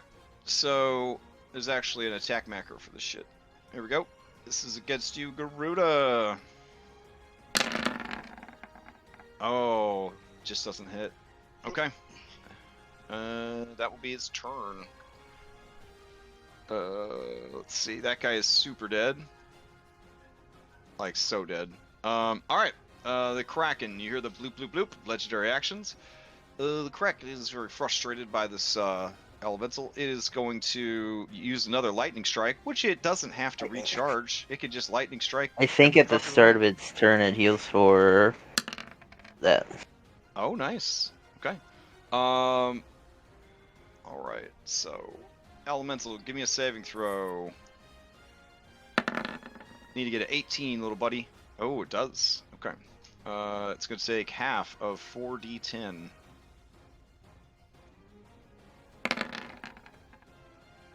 Alright, so elemental takes 10 more damage and is still going. The baby Kraken is very frustrated by the situation that it has found itself in. Gravik, to you. You heal Alright. for 4. I will heal for 4. And seeing that Gertie is particularly roughed up, I will cure wounds her at the 3rd level. Oh, wow. Jenna wants a dragon. Jenna gets what Jenna wants. 23 hit points. Okay. And We've now got two guys in the party. They're like, okay, Jenna, whatever you say, Jenna. That's Gravik's whole backstory. It allows you to be a unique individual, Pietro. And mean- then Gravik. Well, I'm not complaining. I'm just pointing it out. It isn't Jen- like, yes, Jenna's- Jenna. Okay, Jenna, anything, Jenna. Are you really surprised Jenna likes to spend her company with yes men that are just like, yeah, we'll do that. Yeah, we'll do that. May be her Yeah. undoing eventually. Mm, No, ominous. Afra's not a yes man. That's Yeah, I why- know Or Afra's a not. man. Yeah, She's you're a that. yes I man. am. Yeah, I'm no man, bro. As you tear off your helmet. Yeah. Just talk about That wasn't meant Garuda. as a threat, just like it is dangerous to I don't find think people. Garuda's a yes man. Yeah, you're yes bird. Totally different. All right. So, anything So- else from I Gravik? apologize. Yeah, he's gonna surface for just a moment so he can see his spiritual weapon and make it attack this guy in the plate. Okay. You don't really Uh, need to do that, nor would surfacing allow you to because of the height of the pool. But you can see through Pietro, so it's no problem. Oh, that's right. High level magic, baby. All right. 18. 18's not enough, is it? No. 18 is not enough. Dude's rocking a 20 armor class. Right. Oh, see, and I just noticed the War Priest is in range. Next time, War Alright. Priest. Okay, that's it. Whew. You can heal yourself. With the Garuda. healing word. Top around 30. No, You're up. that is spiritual weapon. Question: does the Yeah. hobgoblin spellcaster count as a significant threat? To you, no. It does not count as a significant threat. Not. Okay. It doesn't even register on the threat meter. Okay. This guy right here, I'm gonna go for a sharpshooter pistol. And, Okay.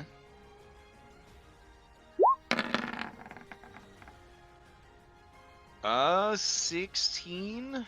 Would hit. It will shield it. Fair enough then. Think I attack her with my next attacks? Yeah, sure. Alright, good.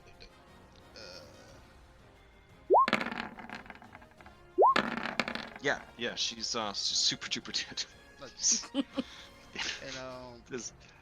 you're just talking to Axis like nothing ever happened. He's still going on a conversation. It's like, and then we went to the side, this little lighthouse, and there was like this big thingy there. It was so spooky. There was ghosts and everything, Noxus. You wouldn't even believe it. Then. Oh man. Okay. Pietro will call out the shark and the eel. Don't forget about telling him about the shark and the eel. Oh yeah. I was getting there, Pietro. Yeah.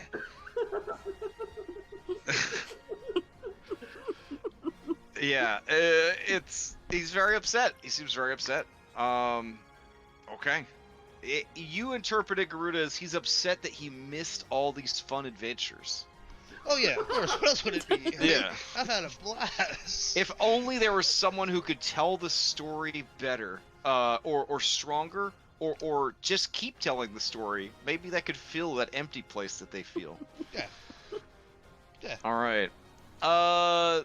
Okay. This guy is shouting for reinforcements. This lady, being a professional, is going to rush over to help and give him martial advantage. As she approaches, before getting into melee, she will take a shot at Pietro. Because she's got her bow equipped. There we go.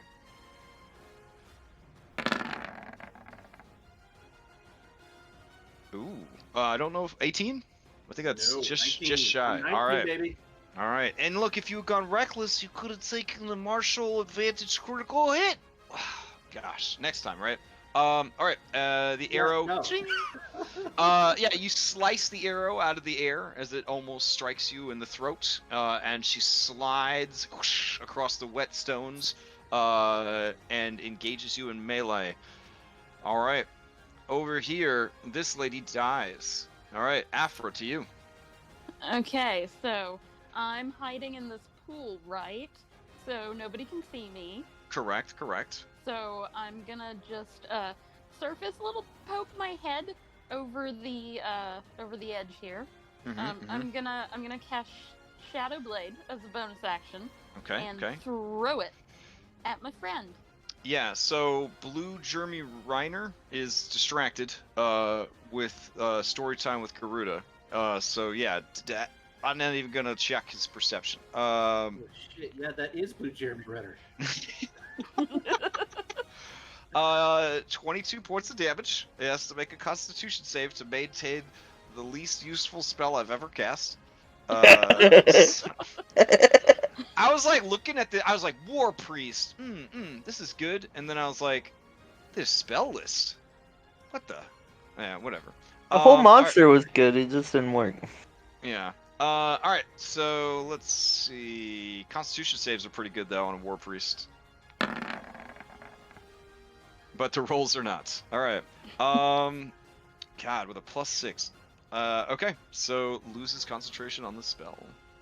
Okay, and I'm just gonna dip back down below. Dip down. Alright. Anything else from Afra? Nope. Okay. Mario, outside. So- You close your eyes, and you hear the victory music from the end of the first real Star Wars movie, and you see a hideous succubus. Well, I guess she's not hideous. Getting ready to place a medal around your neck because you are a war hero who has defeated a Marilith single-handedly in combat with your mortal slaves looking on in awe and wonder. But you shake yourself free of the fantasy. What do you do? Keep scratching into the window. All right. So you open your eyes, you look in. It seems to be going well. You close your eyes and return to Fantasyland. All right. They're already getting your next level body ready for your soul to move into. You're gonna finally be a medium-sized creature. It's very exciting. All right. So Amario's done. Let's see if this poor woman can get back her spells. Nope. Need a 5. Nope. Nope. All right. But she does get some hit points, so that's cool. Heals for 4. All right. Wow, you guys have healed her enough that she's definitely realizes that if you are bamboozling her, you're doing a pretty good job of bamboozling her. Alright, this water elemental has to die. So let's try to kill this water elemental. Yeah, that's pretty good. Let's see. The problem is her bites are not magical. But the lightning is. The lightning is, yep. And then she's gonna tail slap it. Oh shit. That's so much damage. Alright. Yeah, that's how we felt when we were getting hit by it. Even with half damage from the bludgeoning, that is finally enough. This water elemental is defeated. Alright. She turns her sinuous head and puts her nose right against your nose, Jenna. You feel the crackling of electricity. If she were to use her breath weapon, it would blast your head from her body. Her eyes bore into your eyes. A dangerous move, but she doesn't know what an enchantress is. And she nods at you. Before slithering over to the edge of the tank here. To kind of peek out and see what's going on with the battlefield. Alright, that is her turn. Alright. This hobgoblin is too dead to bring back. That war elemental has gone home. This guy, he's so scared. This bird, the bird is too strong. Alright, he's going to run around the corner and he's just going to be like, ah! And he's just going to fire a lightning bolt at you. Like, just fire a fucking lightning bolt. Something will have to get you. Alright, here, yes, exactly. He just pulls it. He pulls the material component, a tennis ball, and he throws it at you. All right, here we go. Give me a DC 13 dexterity saving throw, or take. I don't know. Someday you will take some damage, maybe. Oh. Oh no! No, Garita, no! Wait, do you have Indomitable at this level? Yeah, Mario used it. you already used Oh, okay. Oh, look at that B-fast. Oh shit! Look at that Yeah. B-fast lightning bolt. Okay, 37 points of lightning damage. Ooh. I'm gonna use my what you call it? Formidable armor.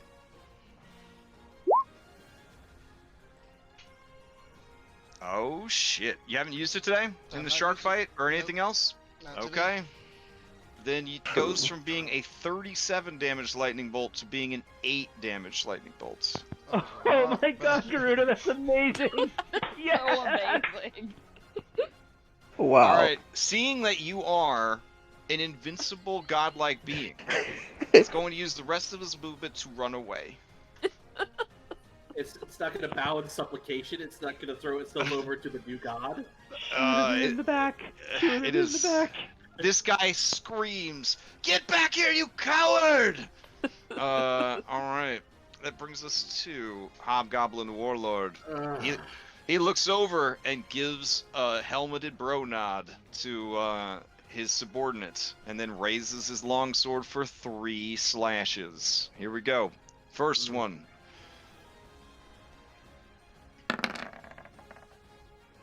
It's a miss. Yep. Second one. Maybe. It's a miss. Misses. Third one Uh-oh. is a real Crit bad fumble. miss. Oh my god, man. look at that. Let's see what happens. Sidestep.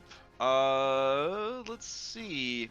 If you would like to initiate a sidestep, you could swap places with him, Pietro, and then he has to make a dexterity saving throw or fall prone. Yeah.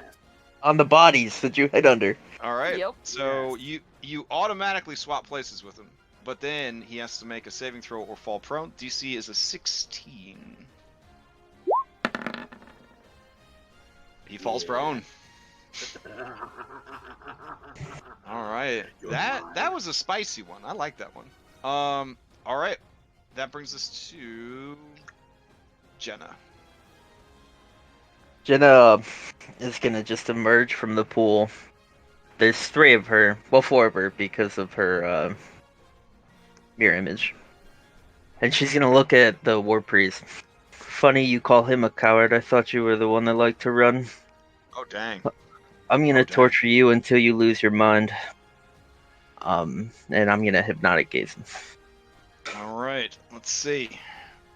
War Priest got a pretty good wisdom saving throw, but he's rolling for shit, so we'll see what happens. Here we go. Wisdom saving throw. 23. He makes it. All right. I figured. Yeah. All right. Anything else from Jenna? No, that's all. All right. He sneers at you and says, I heard you were still around. I'm glad that Umberly has put you in my path. Okay. Pietro, to you. The bitch. All right. Pietro is just gonna give into the bloodlust and get this big, malicious grin on his face, and he is just gonna start wailing on this hobgoblin warlord. Yeah, I mean, you got advantage without having to go reckless. I would take it. That is a hit. 24. That is also a hit. 16, and lastly, all right, that misses. Oof. He is hanging on by a thread. If that last attack had hit. Oh. All right. Anything else from Pietro? Nope, that's it. Okay. All right. The mysterious war priest. He sees that you have tried to charm him with your charminess, and he just makes sort of an anime scoff, kind of like a because he's not affected by that sort of shit. And as he looks at you, he's going to go to cast a spell. Yeah, he's going to cast Banishment on you. Oh. All right. Go ahead and give me a Charisma saving throw.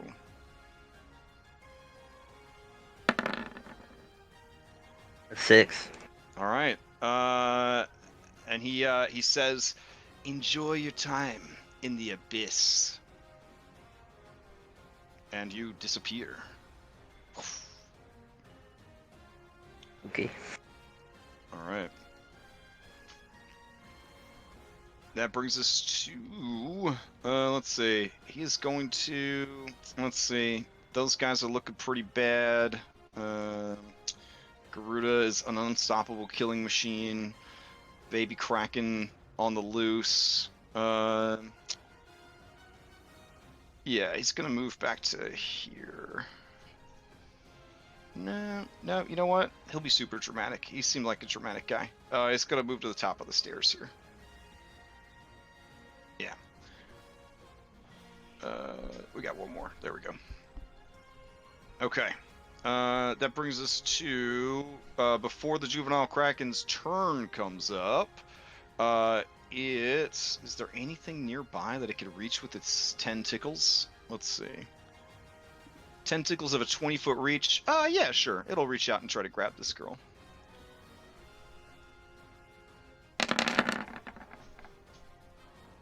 Okay. Pietro, as you are beating this man on the ground, this lady yells at you in Goblin. You! Over here, to me! To me! Not speaking Goblin, maybe you turn and look at her, just in time to see the top half of her body torn free from the bottom half. It is dragged into the pool and subsequently eaten by a baby kraken. There's just some. Like as it's eating it, it gets this little, cherubic look on its face. It's just like. Oh yes, yeah. It's very Hungies. It's very Hungies for live prey. So, all right. Its turn comes back around in earnest, and now that there's no threats in the pool, it is going to rise up to the side here, and let's see. Even though it's a baby, it's got a 19 intelligence. Jesus Christ. So it's going to look around the room and see somebody who's casting spells that it recognizes it doesn't like. It is going to use lightning strike on them. All right.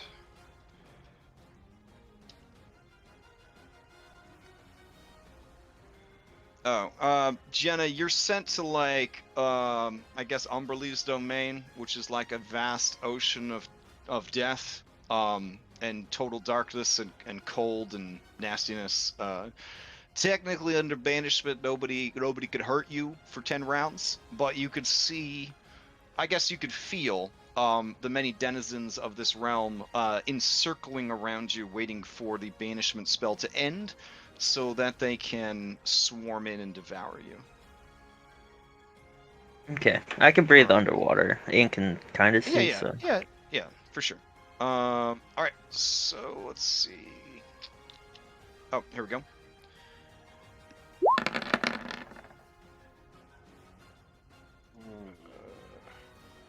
Oh, that was not a great one. Let's see. He's got to make a dexterity save though, which is not great for him. Oh shit! He still fails, but that's pretty good. Takes 18 damage. He's got to make a Constitution save DC 10 to maintain the spell, and does. All right. Then the Kraken is going to schlup over to this side of the tank and sort of stare down at the battle between Pietro and this hobgoblin. Telepathically, it asks Pietro, "Do you need help, or is this like a personal thing now?" Any assistance will be appreciated. Okay. Gravik, to you. When Gravik's turn starts, heals for 5. Okay. Oh yeah. Okay, so Gravik is going to move. Roll20, come on, move my guy. 1, 2, 3, 4, 5. He's gonna climb out to here. He's gonna point at the war priest, and in Minotaur, he's gonna say some pretty horrendous things about him and his mother. And I'm gonna shoot a guiding bolt at him. All right. This one will be, what are my slots like? Level 2. Oh shit, with the 12 it sure ain't. Yeah, with a mocking laugh, he holds up his shield and just deflects the attack. Okay, and as a bonus action,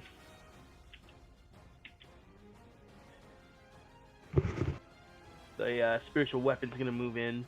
Mm. I was hoping it would have advantage, but I'll just settle for an attack on him. How's the 23? 23 hits. So I'm gonna play it off like the guiding bolt was a feint. Okay.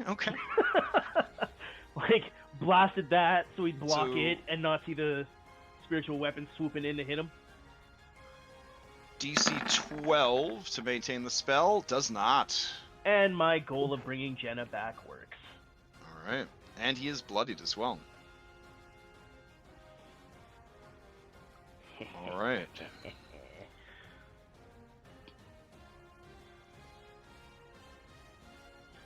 I don't have the move to interpose myself between Jenna and him, Mhm. but I'll just move up next to her. Okay.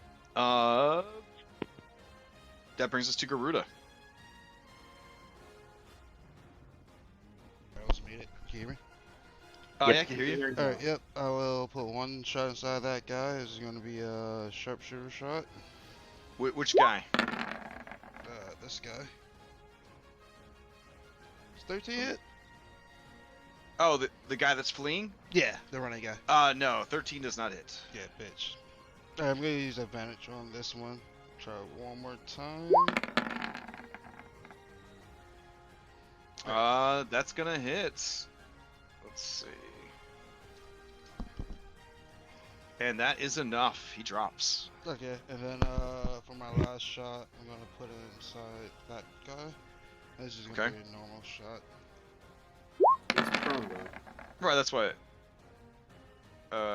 It doesn't matter. Okay. He takes 7 points of damage. And then I'm going to... And that finishes him off. Yeah. Cool. And Screws like, Noxus, why are you running away? I was talking to you. And he's on it. Graphic, that was very rude to say to my friend. And You understand Minotaur? Afra's gonna yell, say to the Kraken, toss me over there. Oh, Do it. sure. Okay. It will use legendary action to fling you over there. If you hit, you will do an extra 2d6 points of damage. Okay, we'll do 1 and 2. That 20 is what you needed. That is a hit. Second attack does not hit. And sneak. And we'll follow up with a Shadow Blade. Oh man. All right. His armor is pretty good. He's got 20 armor class, but you do manage to land that first hit. Do you add the extra 2d6? There we go. There. All right. So So that is 18. 16. And then, oof. He is staggering after that attack, barely able to keep himself up. Yeah. Okay. Well then I'll. Oh. Ooh, no, I can't used my even see bonus Afra action. now. Oh, she's under the spiritual weapon. Yep. I'll like move to the side so you can see your spiritual weapon. Yeah, I used my bonus action. Oh. Okay. All right. Amario. Still daydreaming. Okay, fair enough. He might. He'll dash to right there. Get a better look. Oh. Mario would start making rude gestures to the glass. Yeah, Jenna's gonna say like, "Leave this one alive. I have plans for him." Oh. The dragon looks a bit disappointed as it crawls out of the tank. But nods. Okay. All right. I think that's the only one left. Yep. Wow. All right. Jenna, to you. Yeah, Jenna's just gonna walk up to him and she's gonna be like, "This is how this is gonna happen. You're gonna wake up naked, chained in a sex dungeon, looking at a mirror, and you're gonna stare at it. And then she's just gonna look around, knock him unconscious. and she's just gonna end her turn. You could shock and grasp him. That'll knock him unconscious. You can kill people with magic. All right, Okay, Pietro, to you. fine. All right, Pietro's gonna hoist himself up onto the ledge, run over to the war priest, and non-lethally try and knock him out with like the non-sharp edges of of his scimitar. So I guess that would be without venom damage if I'm not using the edge. Is that fair to say? Yeah, sure. You basically just knock him with the pommel of the blade at this point. Okay, well then definitely no venom damage. So I will just try and hit him really hard with the pommel. 14 does not get through his defenses. There we go. 28 does. Still going. All right. Follow up. When I say barely hanging on, I meant in the context of the amount of HP he had. 21 will do it.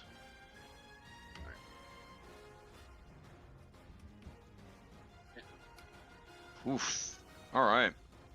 With that, you have cleared.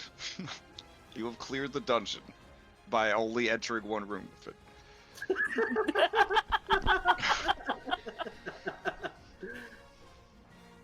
Ha. All right.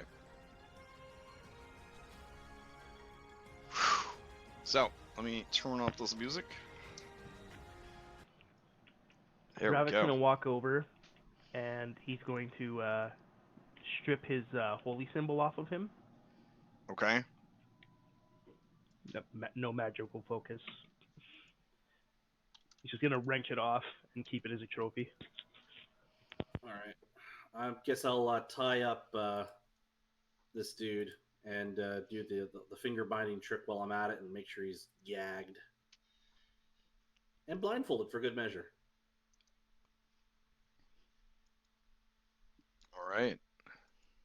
I'm gonna start looking around for cool stuff. This is what the holy symbol. Hopefully this posts. Nope, of course not. I love you, Roll20. Sorry. Let me try again.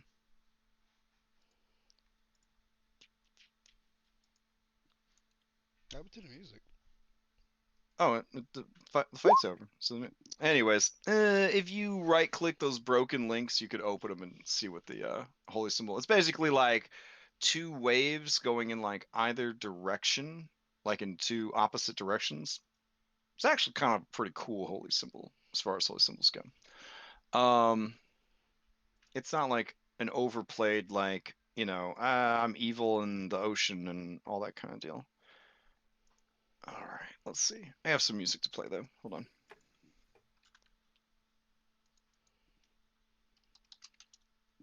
Crash, I owe you an apology. Oh, what happened? Prayer of healing. Uh-huh. Takes like 100 hours to cast. Yeah. Yeah, I apologize. Yeah. It I didn't will, impact. It didn't impact anything significant. You guys were all pretty safe in the pool, so. Okay. But that's over now. All right. So let's see. Yeah, the room is clear. The music that I put on is like mastered at a much lower volume than the combat music. So if you did want music, you'd have to turn it up just a little bit. Gotcha. All right. So, the Kraken stays in the water, but kind of does like two tentacles as arms, sort of like leaning out of the tub, kind of deal. And it just watches you guys with its bulbous red eyes, while just reaching down and grabbing chunks of hobgoblin and foisting them underneath the tentacles into what you can only imagine is a hideous parrot-like beak. Just steady nomming as it goes. You said parrot-like beak underneath the tentacles? Yeah, you know, it's got like Oof. a parrot type beak. Kind of gross. I'm gonna wander around the room looking for stuff. Okay, stuff around the room. Yeah, I'm a helper. Is Finding stuff. dude bro here that I killed, is he well and truly a charsicle or? Like, is there anything valuable left on him? Yeah, you could start looking through all that stuff. Let me go and grab the information. Hold on.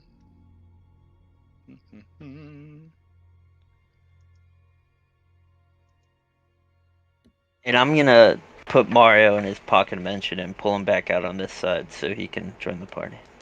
Sounds good. All right, give me a second. I'm gonna just try to consolidate as much of the 3 different encounters together into one like list as I can to kind of make things easier for everybody. So you can certainly role play amongst yourselves post combat, what you're gonna do, etc., etc.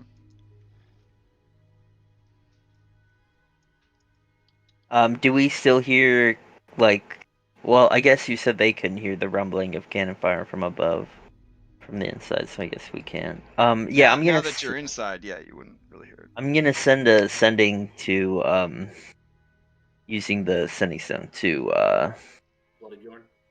Bloody Bjorn, and, tell him we're all cleaned up in here. How's it looking outside? Yeah, he replies, so far so good. The fort's taken a lot of damage, but the return fires have ceased.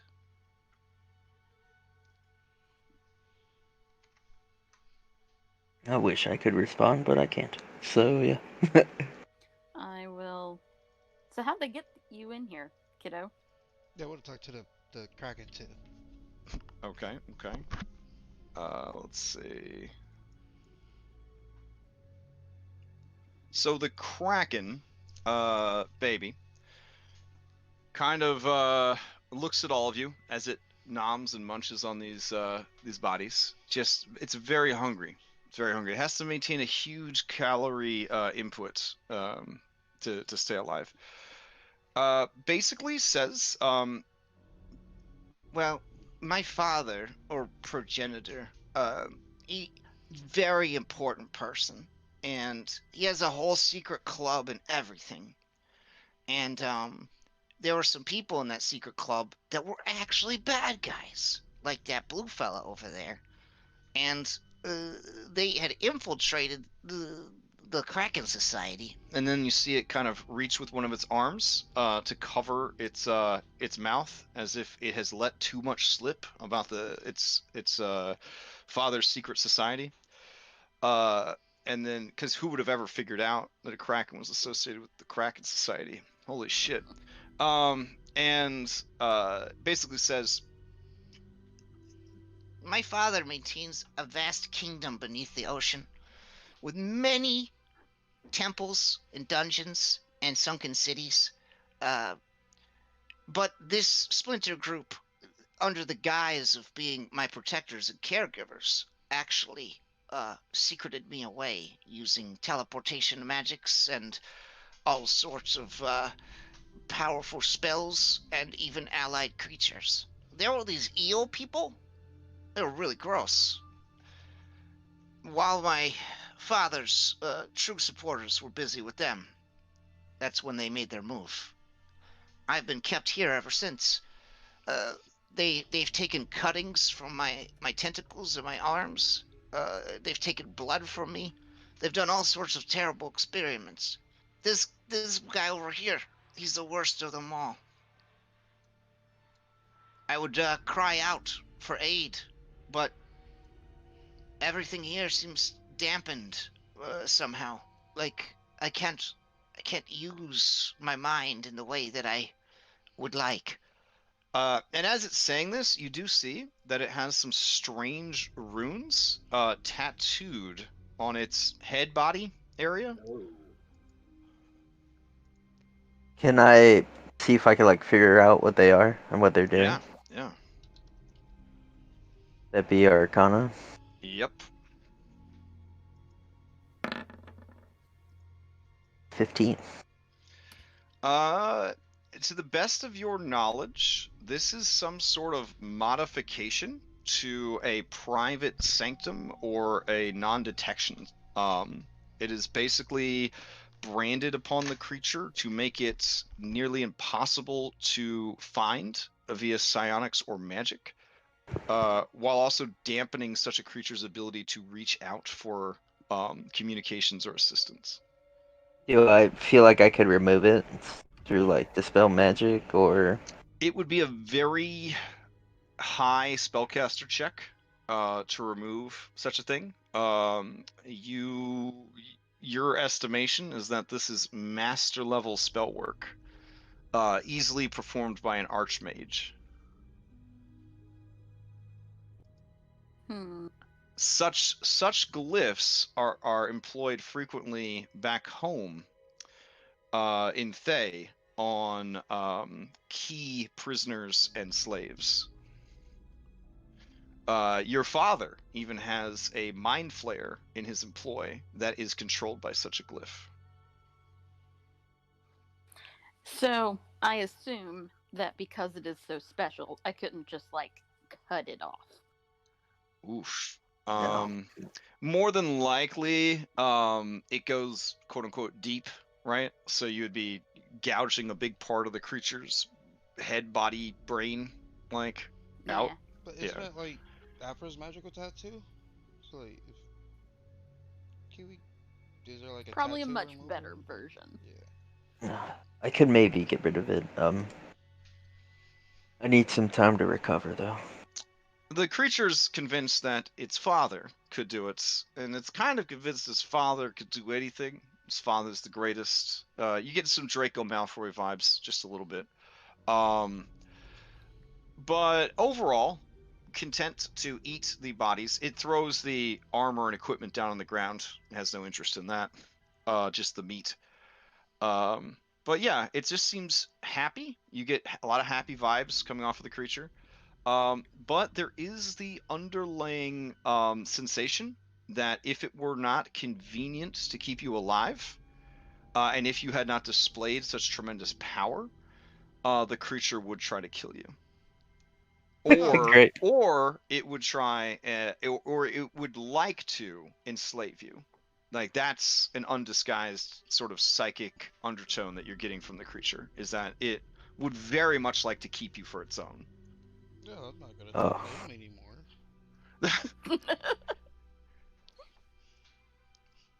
All Talk right. to the dragon. See how this guy's doing. Yeah. Okay. Can we expect more aggression from outside the fortress? Who are you asking? The Kraken, Gertrude. Oh, the Kraken shrugs some of its arms. I say arms because it has arms and tentacles because they're different. No. But you know, Gertrude says, there's just more rabble. And she kind of like motions at the hobgoblins. This one was the most powerful of those who dwell on the surface. And she just kind of takes her tail real slow and just brings it down on his body with a thump, and you hear bones break a little bit and just a low hissing chuckle come out. Wait, I thought we put him in sex dungeon. Yeah, I mean, it just doesn't stop her from being malicious, so. Yeah, let's do that first. Alright, yeah, I'm gonna use action to open up the portal. Mhm. And I'm gonna go inside and I'm gonna cover up the mirror. And then I'm gonna grab one of the chairs and the chains from the various accoutrements that was left inside it. And I'm just gonna like set up a chair in front of it. I might ask One Pietro of those and clockwork orange situations where he can't look away and eventually will fail to save, yeah, sort of thing? pretty Okay. much, yeah. As soon as we have him set up in that, I'm gonna feed him a healing potion to wake him up. All right. And He looks upon the endless sea of stars, the empty black void that is the mirror, and disappears. after we took off all his armor and stuff, though. Okay. She did say he was going to be naked in that situation. Yeah, for sure, for sure. Yeah, I just plan to torture his mind. No big deal. All right. Yeah, Afra, let's tear this place up, investigator style. Gertrude, you can Let's go do ahead and it. take a nap. We'll get you out of here. Alright, there is a lot of stuff to process throughout this place. So I'm trying to consolidate it all into a single document. But it is taking me a little bit of time. So I'm here for you, but I'm also trying to It's consolidate fun. like an entire dungeon into one document. Because see, some people that do dungeons normally, they discover the treasure as they go, right? Like so that's a thing that people do sometimes. Let's see. I'm sure there are other people that have tried to do dungeons backwards, but this seems to be a trend whenever I play. Yeah, I'm just saying, for anyone that ever talks shit about the pass wall spell, I almost took it. I almost had it, It and I ain't about it. decided not It to. used to be just game breaking back in third edition. Passwall. It would just make like a 500-foot tunnel through the It's dungeon. crazy. Yeah. All right. Let's see. Like, this cost me 2 Misty Steps and, like, 3 Dimension Doors, I think. Yeah, Hmm. there's a lot. The one by like the one too. When I shielded, the demon when she was attacking me, I just used the 3rd level slot for it, because it was all I had left. I've never been so tapped. Well, you have now. Yeah, it was a pretty good encounter for us. We worked pretty well. Pietro tanking. Fucking nuts. Huh? Yeah, that was a crazy encounter. This is high level. This is good stuff right here. We got lucky though with taking this dude out first. Oh yeah, Yeah, that for was sure. so clutch, dude. The 9 life stealer, like, we haven't actually seen it work, and then the time it fucking just nails. It It just needs to, takes and it out the does. big bad guy like immediately. It was so hyped, dude.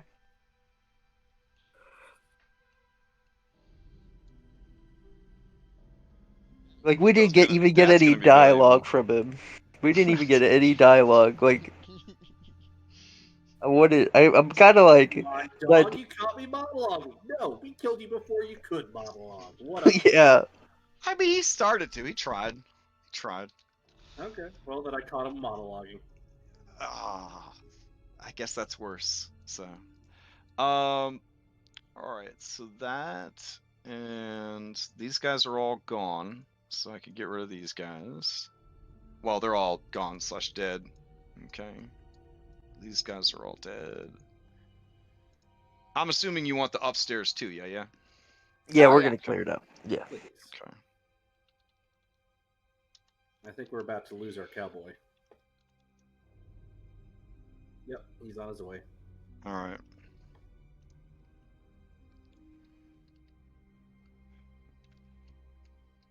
This is prime real estate. It's now free real estate. It's free real estate. Okay. Let's see. What else? What else? What else? Oh, those are nice. Okay. Mm-hmm. I'm assuming the sigils on the floor are still active, or or is that just art for the dungeon? Oh, yeah, they would have burned out. That was essentially a summoning circle that they could activate to call in a bound demon. But it was a one shot, fire alarm situation. So Got you'd it. have to research how to do it again, blah blah blah blah blah. Well, it's more of if I go wandering around, I don't want to like step on something then poof. Oh, fair enough. Then I would definitely make sure that you had somebody with detect magic nearby as well. All right, I'm gonna go back to sitting next to Mario then. Okay. Not touching nothing. Mario, he turns himself into a little monkey, and he Rubs himself all over your body. What? He's just rolling in the blood on me? Yeah, he's an imp, dude. Okay. I do like how this was written, this particular adventure, because they do the same thing that I have started doing to avoid like Skyrim inventory issues, where they're just like X amount of random shit that they're gonna sell, and it's like cool. All right. Oh, that's important. Okay.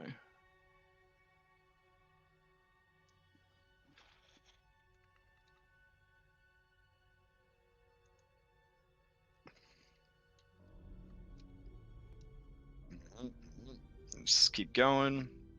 Sorry, there was a lot to unpack here. Dude, I'm like waiting to ask you, like, what's in all these test tubes? But you're so good. Yeah. Let's see. Okay. Okay. Okay. Oh, here we go. All right. All right.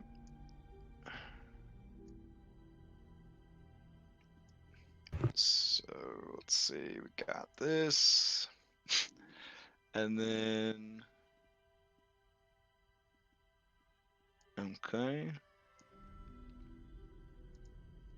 Whoever's into fantasy accounting, you're gonna have a lot to do. So. Oh god. It's such a weird position to be in. It's like I want all the stuff, but I don't want to account for it. So that's my job in this group. Unless anyone wants it. Party. Alright, I think that covers everything of note. Okay. So. I'll call this baby kraken loot. Sure. Let me share it out.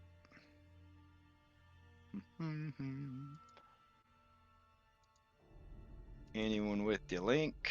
There we go. Excellent. Alright, I'll post it into Treasure, I guess.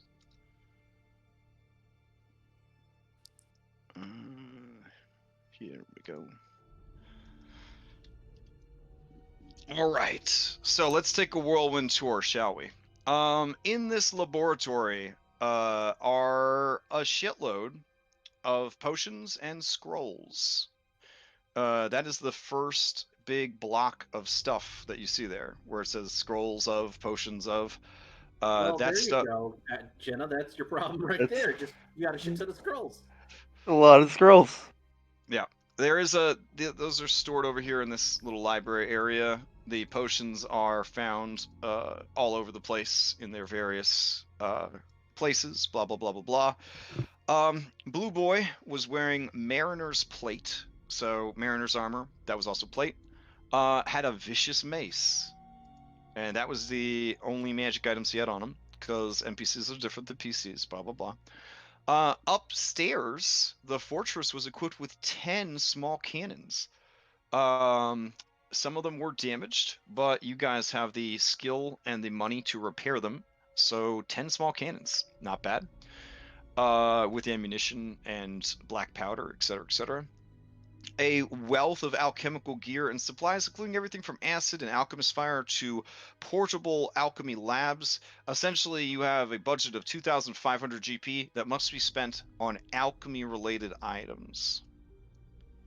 And I should say basic bitch stuff, so stuff that you could get from the player's handbook, not magic potions or anything like that. Building on that, there's 8,000 GP budget in goods and equipment. This represents the armor and weapons of the hobgoblins and the mercenaries and their pocket change and all that kind of stuff. Because I'm not gonna give you an individual list of everything. Look, that I don't need 42 longswords. Like, Yeah. I'm fine with it. All right. Then there was a velvet purse. This is on the dude that Afra already stole a bunch of weird stuff from. There was a velvet purse, now horribly singed and damaged, with 6 rubies worth 500 GP each, and a tattered book.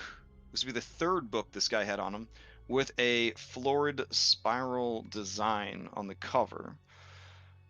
On And the I'm detecting magic, so I would know if right, that's hence anything's yeah, magical. everything. That's Yep. why I put everything out here because you're at a So- level where yeah. So there is a rusted iron coffer that has 17 pieces of jewelry totaling 1,530 gold pieces, along with 3 potions of greater healing.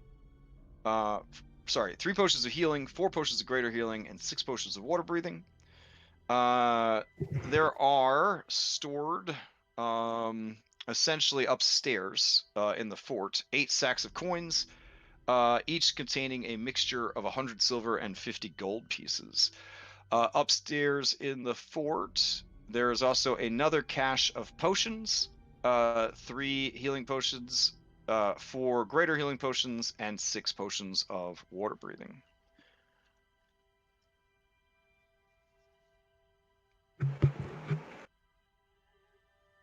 Sweet. Cool. Okay. Can I have some of the scrolls? Yeah, you could have pretty much. Tell me what scroll you want. You can pretty much have it. I mean, is there anything you don't want? Anything I don't want? Yeah, Or like there's. anything you do want? That's what I meant. Oh, Anything you do want. the scroll of haste, plus fear. Just cause. Um, is conjure animals a wizard spell? I don't think it is. I feel like it's a druid spell. Enhance ability. Yeah, I'm gonna just put. Can we edit this? No. What are you trying to edit? I was just gonna put the stuff that I was gonna take, and then so she could take the scrolls that I don't Oh, take. I yeah. mean, do you? I could turn commenting on. Yeah, commenting would be good. Because I'm sure Okay, everybody should have Gra- commenting tools then. Gravic will want a lot of these too.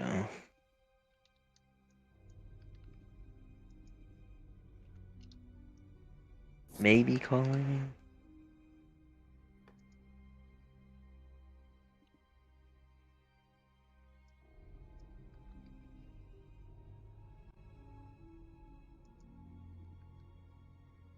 Oh, commune's really good. I don't know. I think that's clerical though.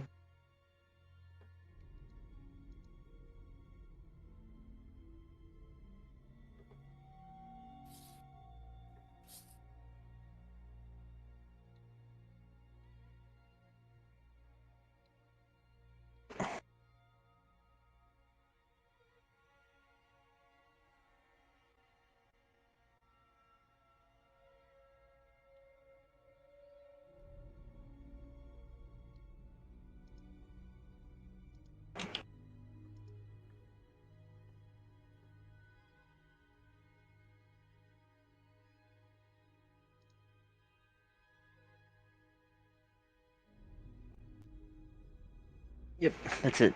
Did we get all the gear off of that guy? Like you said, he had some like nice leather gloves and stuff. Did Afra just scoff all that? Yeah.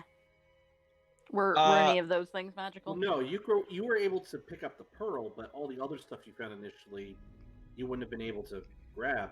I don't think. I don't know. Now, the book that you took off the guy is a spell book. However, the spell book is written in indecipherable deep speech. That is to say, you attempt to comprehend languages and it does not work. It is chockers with spells, though, which I think might add to your frustration. Here, I will link the spell book as well. I was gonna take Eyes of the Runekeeper back when next we level, so if you can wait till level 11, I can help you with it.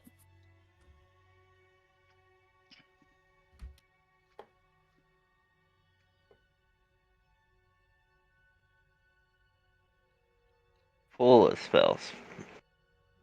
Yeah, I mean, yeah, if you're gonna take Eyes of the Runekeeper, then we could probably look I mean, at would it. tongues work on it?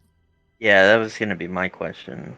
Yeah. It is. It seems to be indecipherable. You get to try at tongues, but I'll tell you up front, it's not going to work.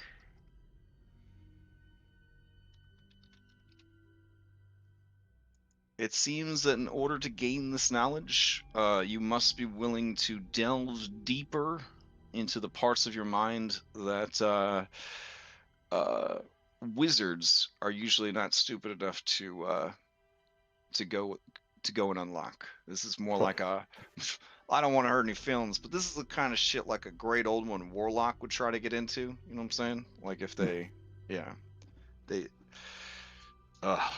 yeah. Also, tongues is completely audible. It's not about reading Yeah, or yeah, I writing. didn't think Yeah. it worked like that.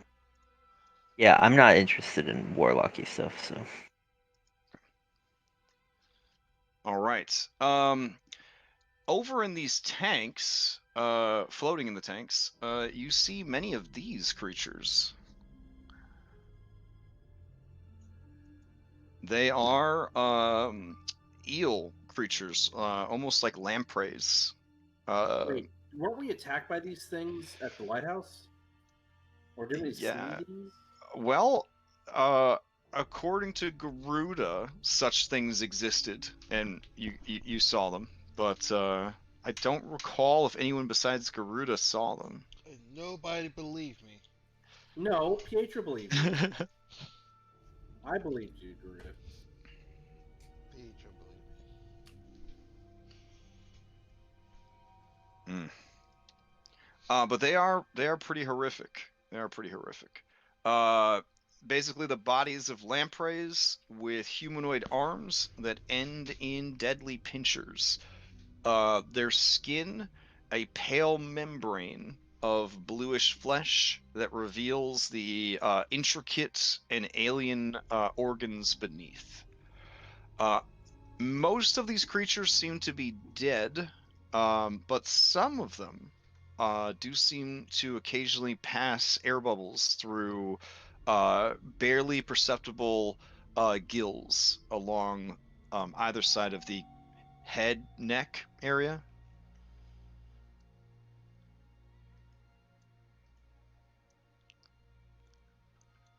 The baby points out, yeah, those are the eel creatures. You don't like these? No. Um, There's something bad about them. They're creatures that serve another who is not my father. okay. We'll get rid of them then. The one that they serve is even more hungry than I am. Yeah.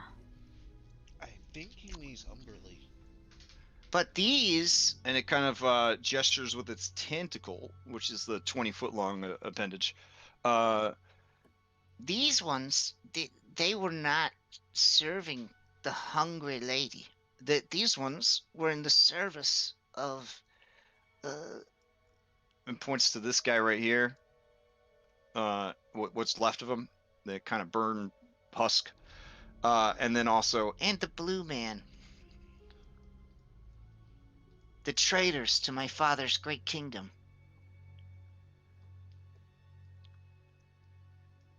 Can I see if I can figure out a way to like deactivate these things so like where the things will just die inside? yeah, I mean it would take some time, but a decent Arcana check, you could figure out, generally how they work. Essentially, the function of these things is a combination of gentle repose and sort of a kind of stasis, basically.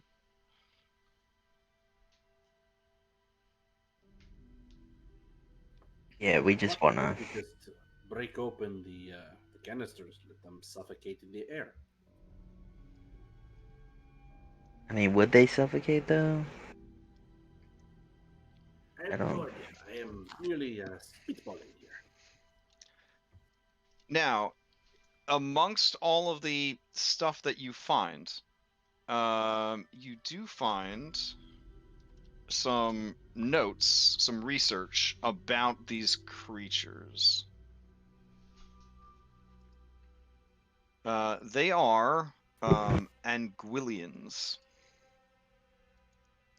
And they are essentially a sub-race, or perhaps the OG race of Sahaugans. Maybe. Let's see if it posts. There we go.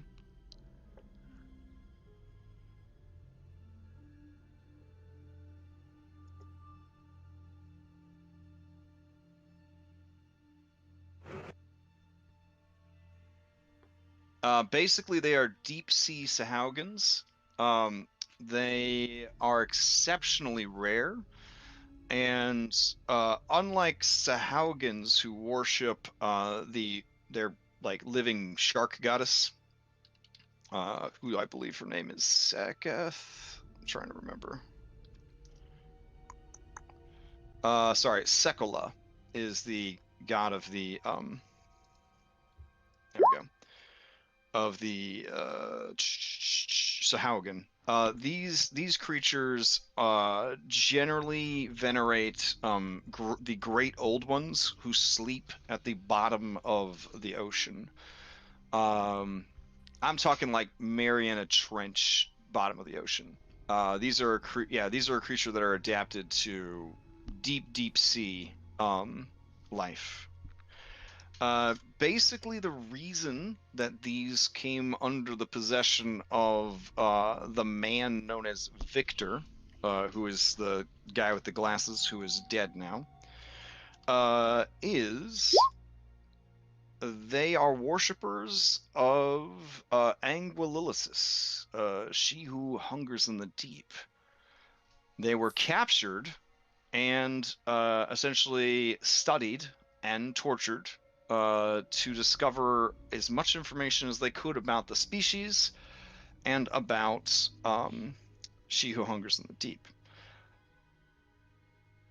Essentially, they were pivotal. Like the information they gathered from these creatures has been pivotal to Victor's employer's goals of learning about the Vault of Souls and how best to prevent Anguillisis from accessing the vault, or at least slowing her down, which is where they hatched the plan to capture the Kraken's offspring and essentially use it as a bargaining chip to force the Kraken to engage in battle against She Who Hungers in the Deep, kaiju style in the ocean, and slow down, because they don't think that the strongest Kraken on the Sword Coast is going to be strong enough to stop her, but to slow her down long enough for Victor's employer to essentially acquire the contents of the Vault of Souls for himself. Is there anything alluding to who his employer is? Yeah, Victor was many things, but I'd say overly cautious was not one of them. Victor is in the employ of a person by the name of Kelidek.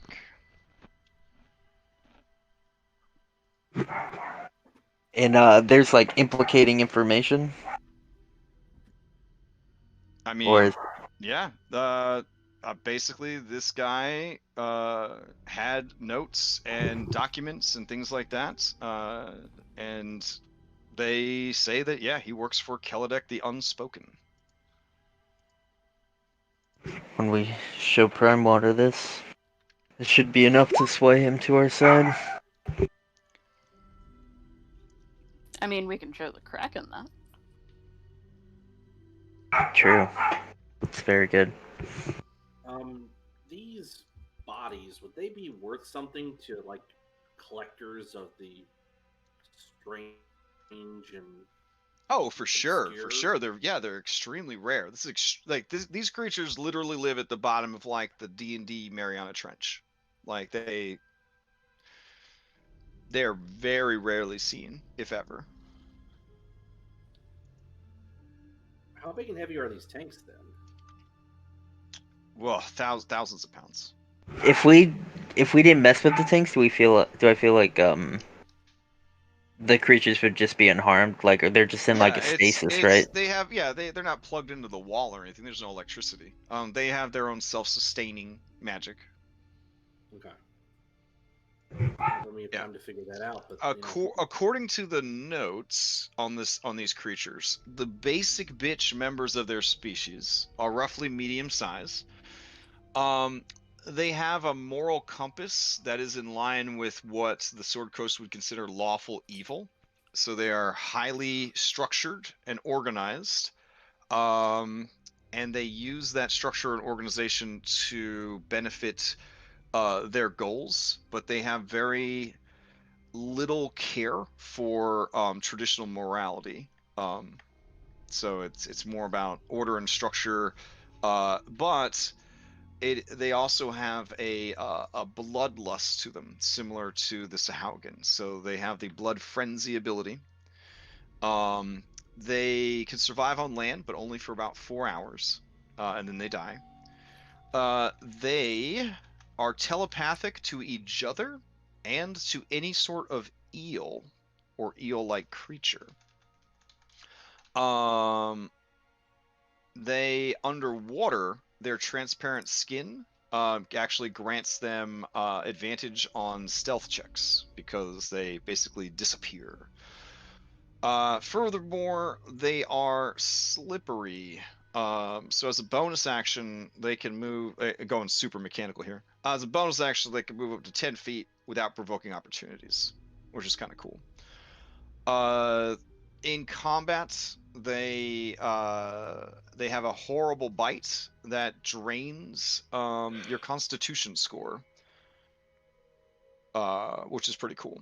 And well, I guess it's not cool for you guys. And when they drain Constitution score, they gain temp HP, which is nice. And then they have those nasty pincers, and they also create weapons. Normally, all of their weapons are made out of calcified bones that they've gathered from the bottom of the ocean or from things that they have killed. I mean, we could maybe sell them to the lizard folk. They'd probably want to eat them. They fucking hate Saugen. That's true. These are the if the Sahaugen are wood elves, these are the high elves. If the Sahaugen are high elves, these are the Eladrin. Like this is one step up from the Sahaugen. So I kind of want to talk to one of them.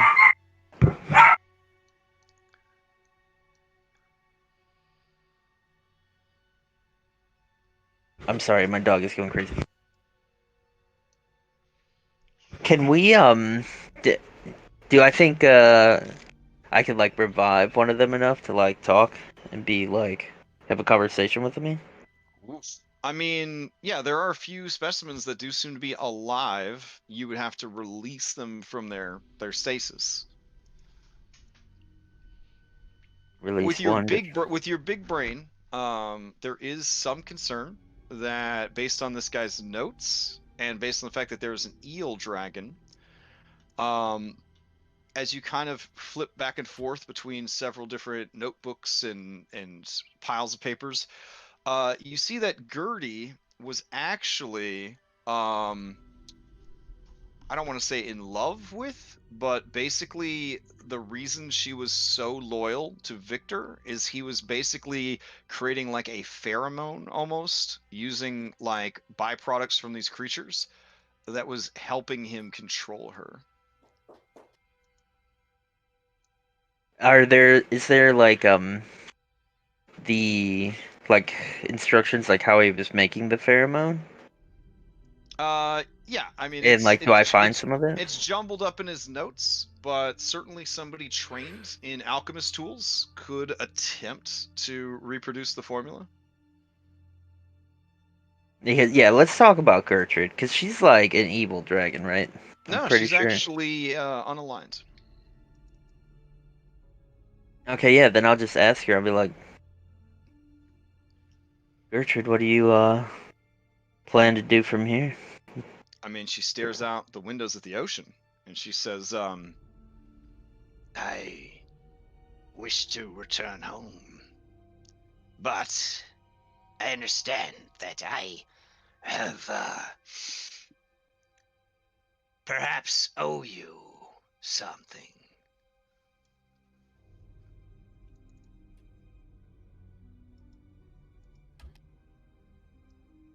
Do you have any magical capabilities like teleporting or? she narrows her eyes and says, I do not. I control lightning. I am empowered by storms, but in the end, I am a simple beast.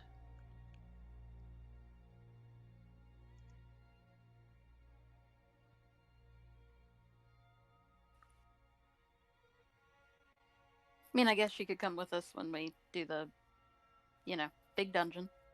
Yeah. Otherwise, just kind of hang out. Yeah, I'll just tell her, we will be, embarking on a great endeavor soon. Join us and help me there. And then, you can have your freedom.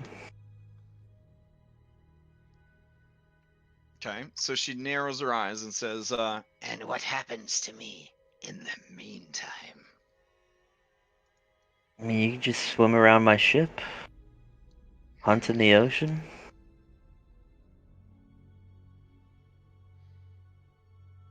she kind of looks over at the burned remains of this guy, and you can kind of see like a little sadness in her stance. And she kind of looks around at all the carnage in the room, and at this creature right here. And she's pretty smart. So she says, I need to know that this creature's father will not blame me for what has happened, or seek retribution against me. Or you will not see me in the ocean for very long. Yeah, I'll look at the crack and be like, you understand that Gertrude helped save you. yeah, she's nice. It kind of swims up and starts to try to pet her with its tentacles. Gertrude, who is in a lower weight class than this creature, this baby, allows it.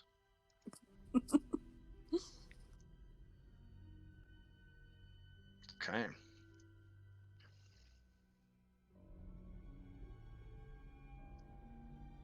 All right. So, So how are we getting this kid out of here? I mean, it could. I know. oh, Jenna, also worth mentioning, this entire laboratory is protected by a private sanctuary spell. Like a permanent one? Like someone Yeah. cast it for a year? Oh, yeah. Oh, this is nice. This is Yep. this is prime real estate. Yep, this is a Mordenkainen's private sanctum permanently on this at least this room.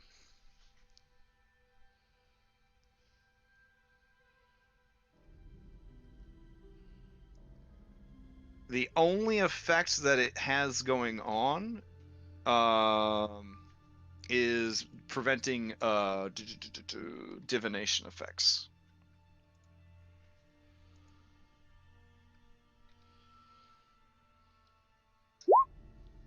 So these. Interesting. Yep. It's pretty nice. Yeah, I mean, you could also stay here, Gertrude. I plan to make this my new home, and we could get to know each other. Okay. She narrows her eyes and says, The waters around this island belong to a pair of devil sharks. Oh, we killed them. Not anymore, they don't. Yeah, we Okay. killed the devil sharks coming in. she does the surprised white man meme at you. You know, she kind of blinks her eyes and shakes her head a little bit. And she nods and says, Then I will make those waters my home, and I will protect your island, great wizard. Sweet. Sounds great. Still don't know how everyone getting back into the ocean. How I mean, about can we just swim? There's a staircase that leads upstairs. I'm gonna look at Baby Kraken. I'm just say, do you think you can crawl upstairs? "Oh yeah, I don't have any bones. Okay. Well, I I'll didn't know if you just, needed, I like, just squish myself up. I'm only as big as my beak. Okay. yeah, and That we're sounds good. we're gonna short rest here, right? And I'm gonna try and remove the rune that's on the kraken. Okay. I mean, I'm assuming the thorough looting of the establishment, figuring out how to use the weird pods, sending somebody into the Phantom Zone, et cetera, et cetera. I mean, you guys are already invested several hours into this, anyways. Yeah. If not the rest of the rest of the day and into the next day, sort of thing. Okay, so you're gonna try to remove it. Okay. It would definitely be a dispel magic. It would definitely be against 9th level spell. All right. You feel that with enough castings, you would eventually get it mathematically. But you worry that there could be feedback. Against attempts to do so. Yeah. So as you cast it, both you and the Kraken take 14, not too bad, points of psychic damage. Okay. I'm gonna just set my health full just to like for math. Okay. Because spent health hit The dice. Kraken, despite being a baby, has a 16 intelligence and a very evil alignment. It understands that you have to crack eggs to make omelets. So it will gladly take psychic damage if it means freeing itself of this brand, such as it were. I'm gonna get This is just an ability check, so I'm gonna get Gravik. He's not here, but I'm pretty sure he has guidance. I bet he Maybe. would guide me. Sure. And I'll try again.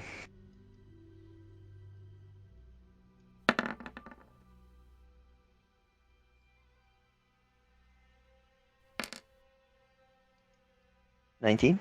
All right, that'll do it. As soon as the creature is free, its eyes begin to glow with a purplish light. It kind of goes comatose, and then, as its eyes kind of glow with that purplish light, you hear a voice that is not the little baby's voice say, "Return my offspring immediately." Yeah, I'll just respond and be like, he's safe and we're on our way. Are you familiar with the Tempest? Am I familiar with the Tempest? It is an area of perpetual storms in the northwestern portion of the Sea of Swords, out by the Purple Rocks. It is said that one of the largest and most Alright, guys, powerful I gotta kraken go. in the area lives in in the heart of that storm. Alright, guys, I gotta head out. Sorry. All Alright, right, later, later, later. later. Laters. So that is where the Kraken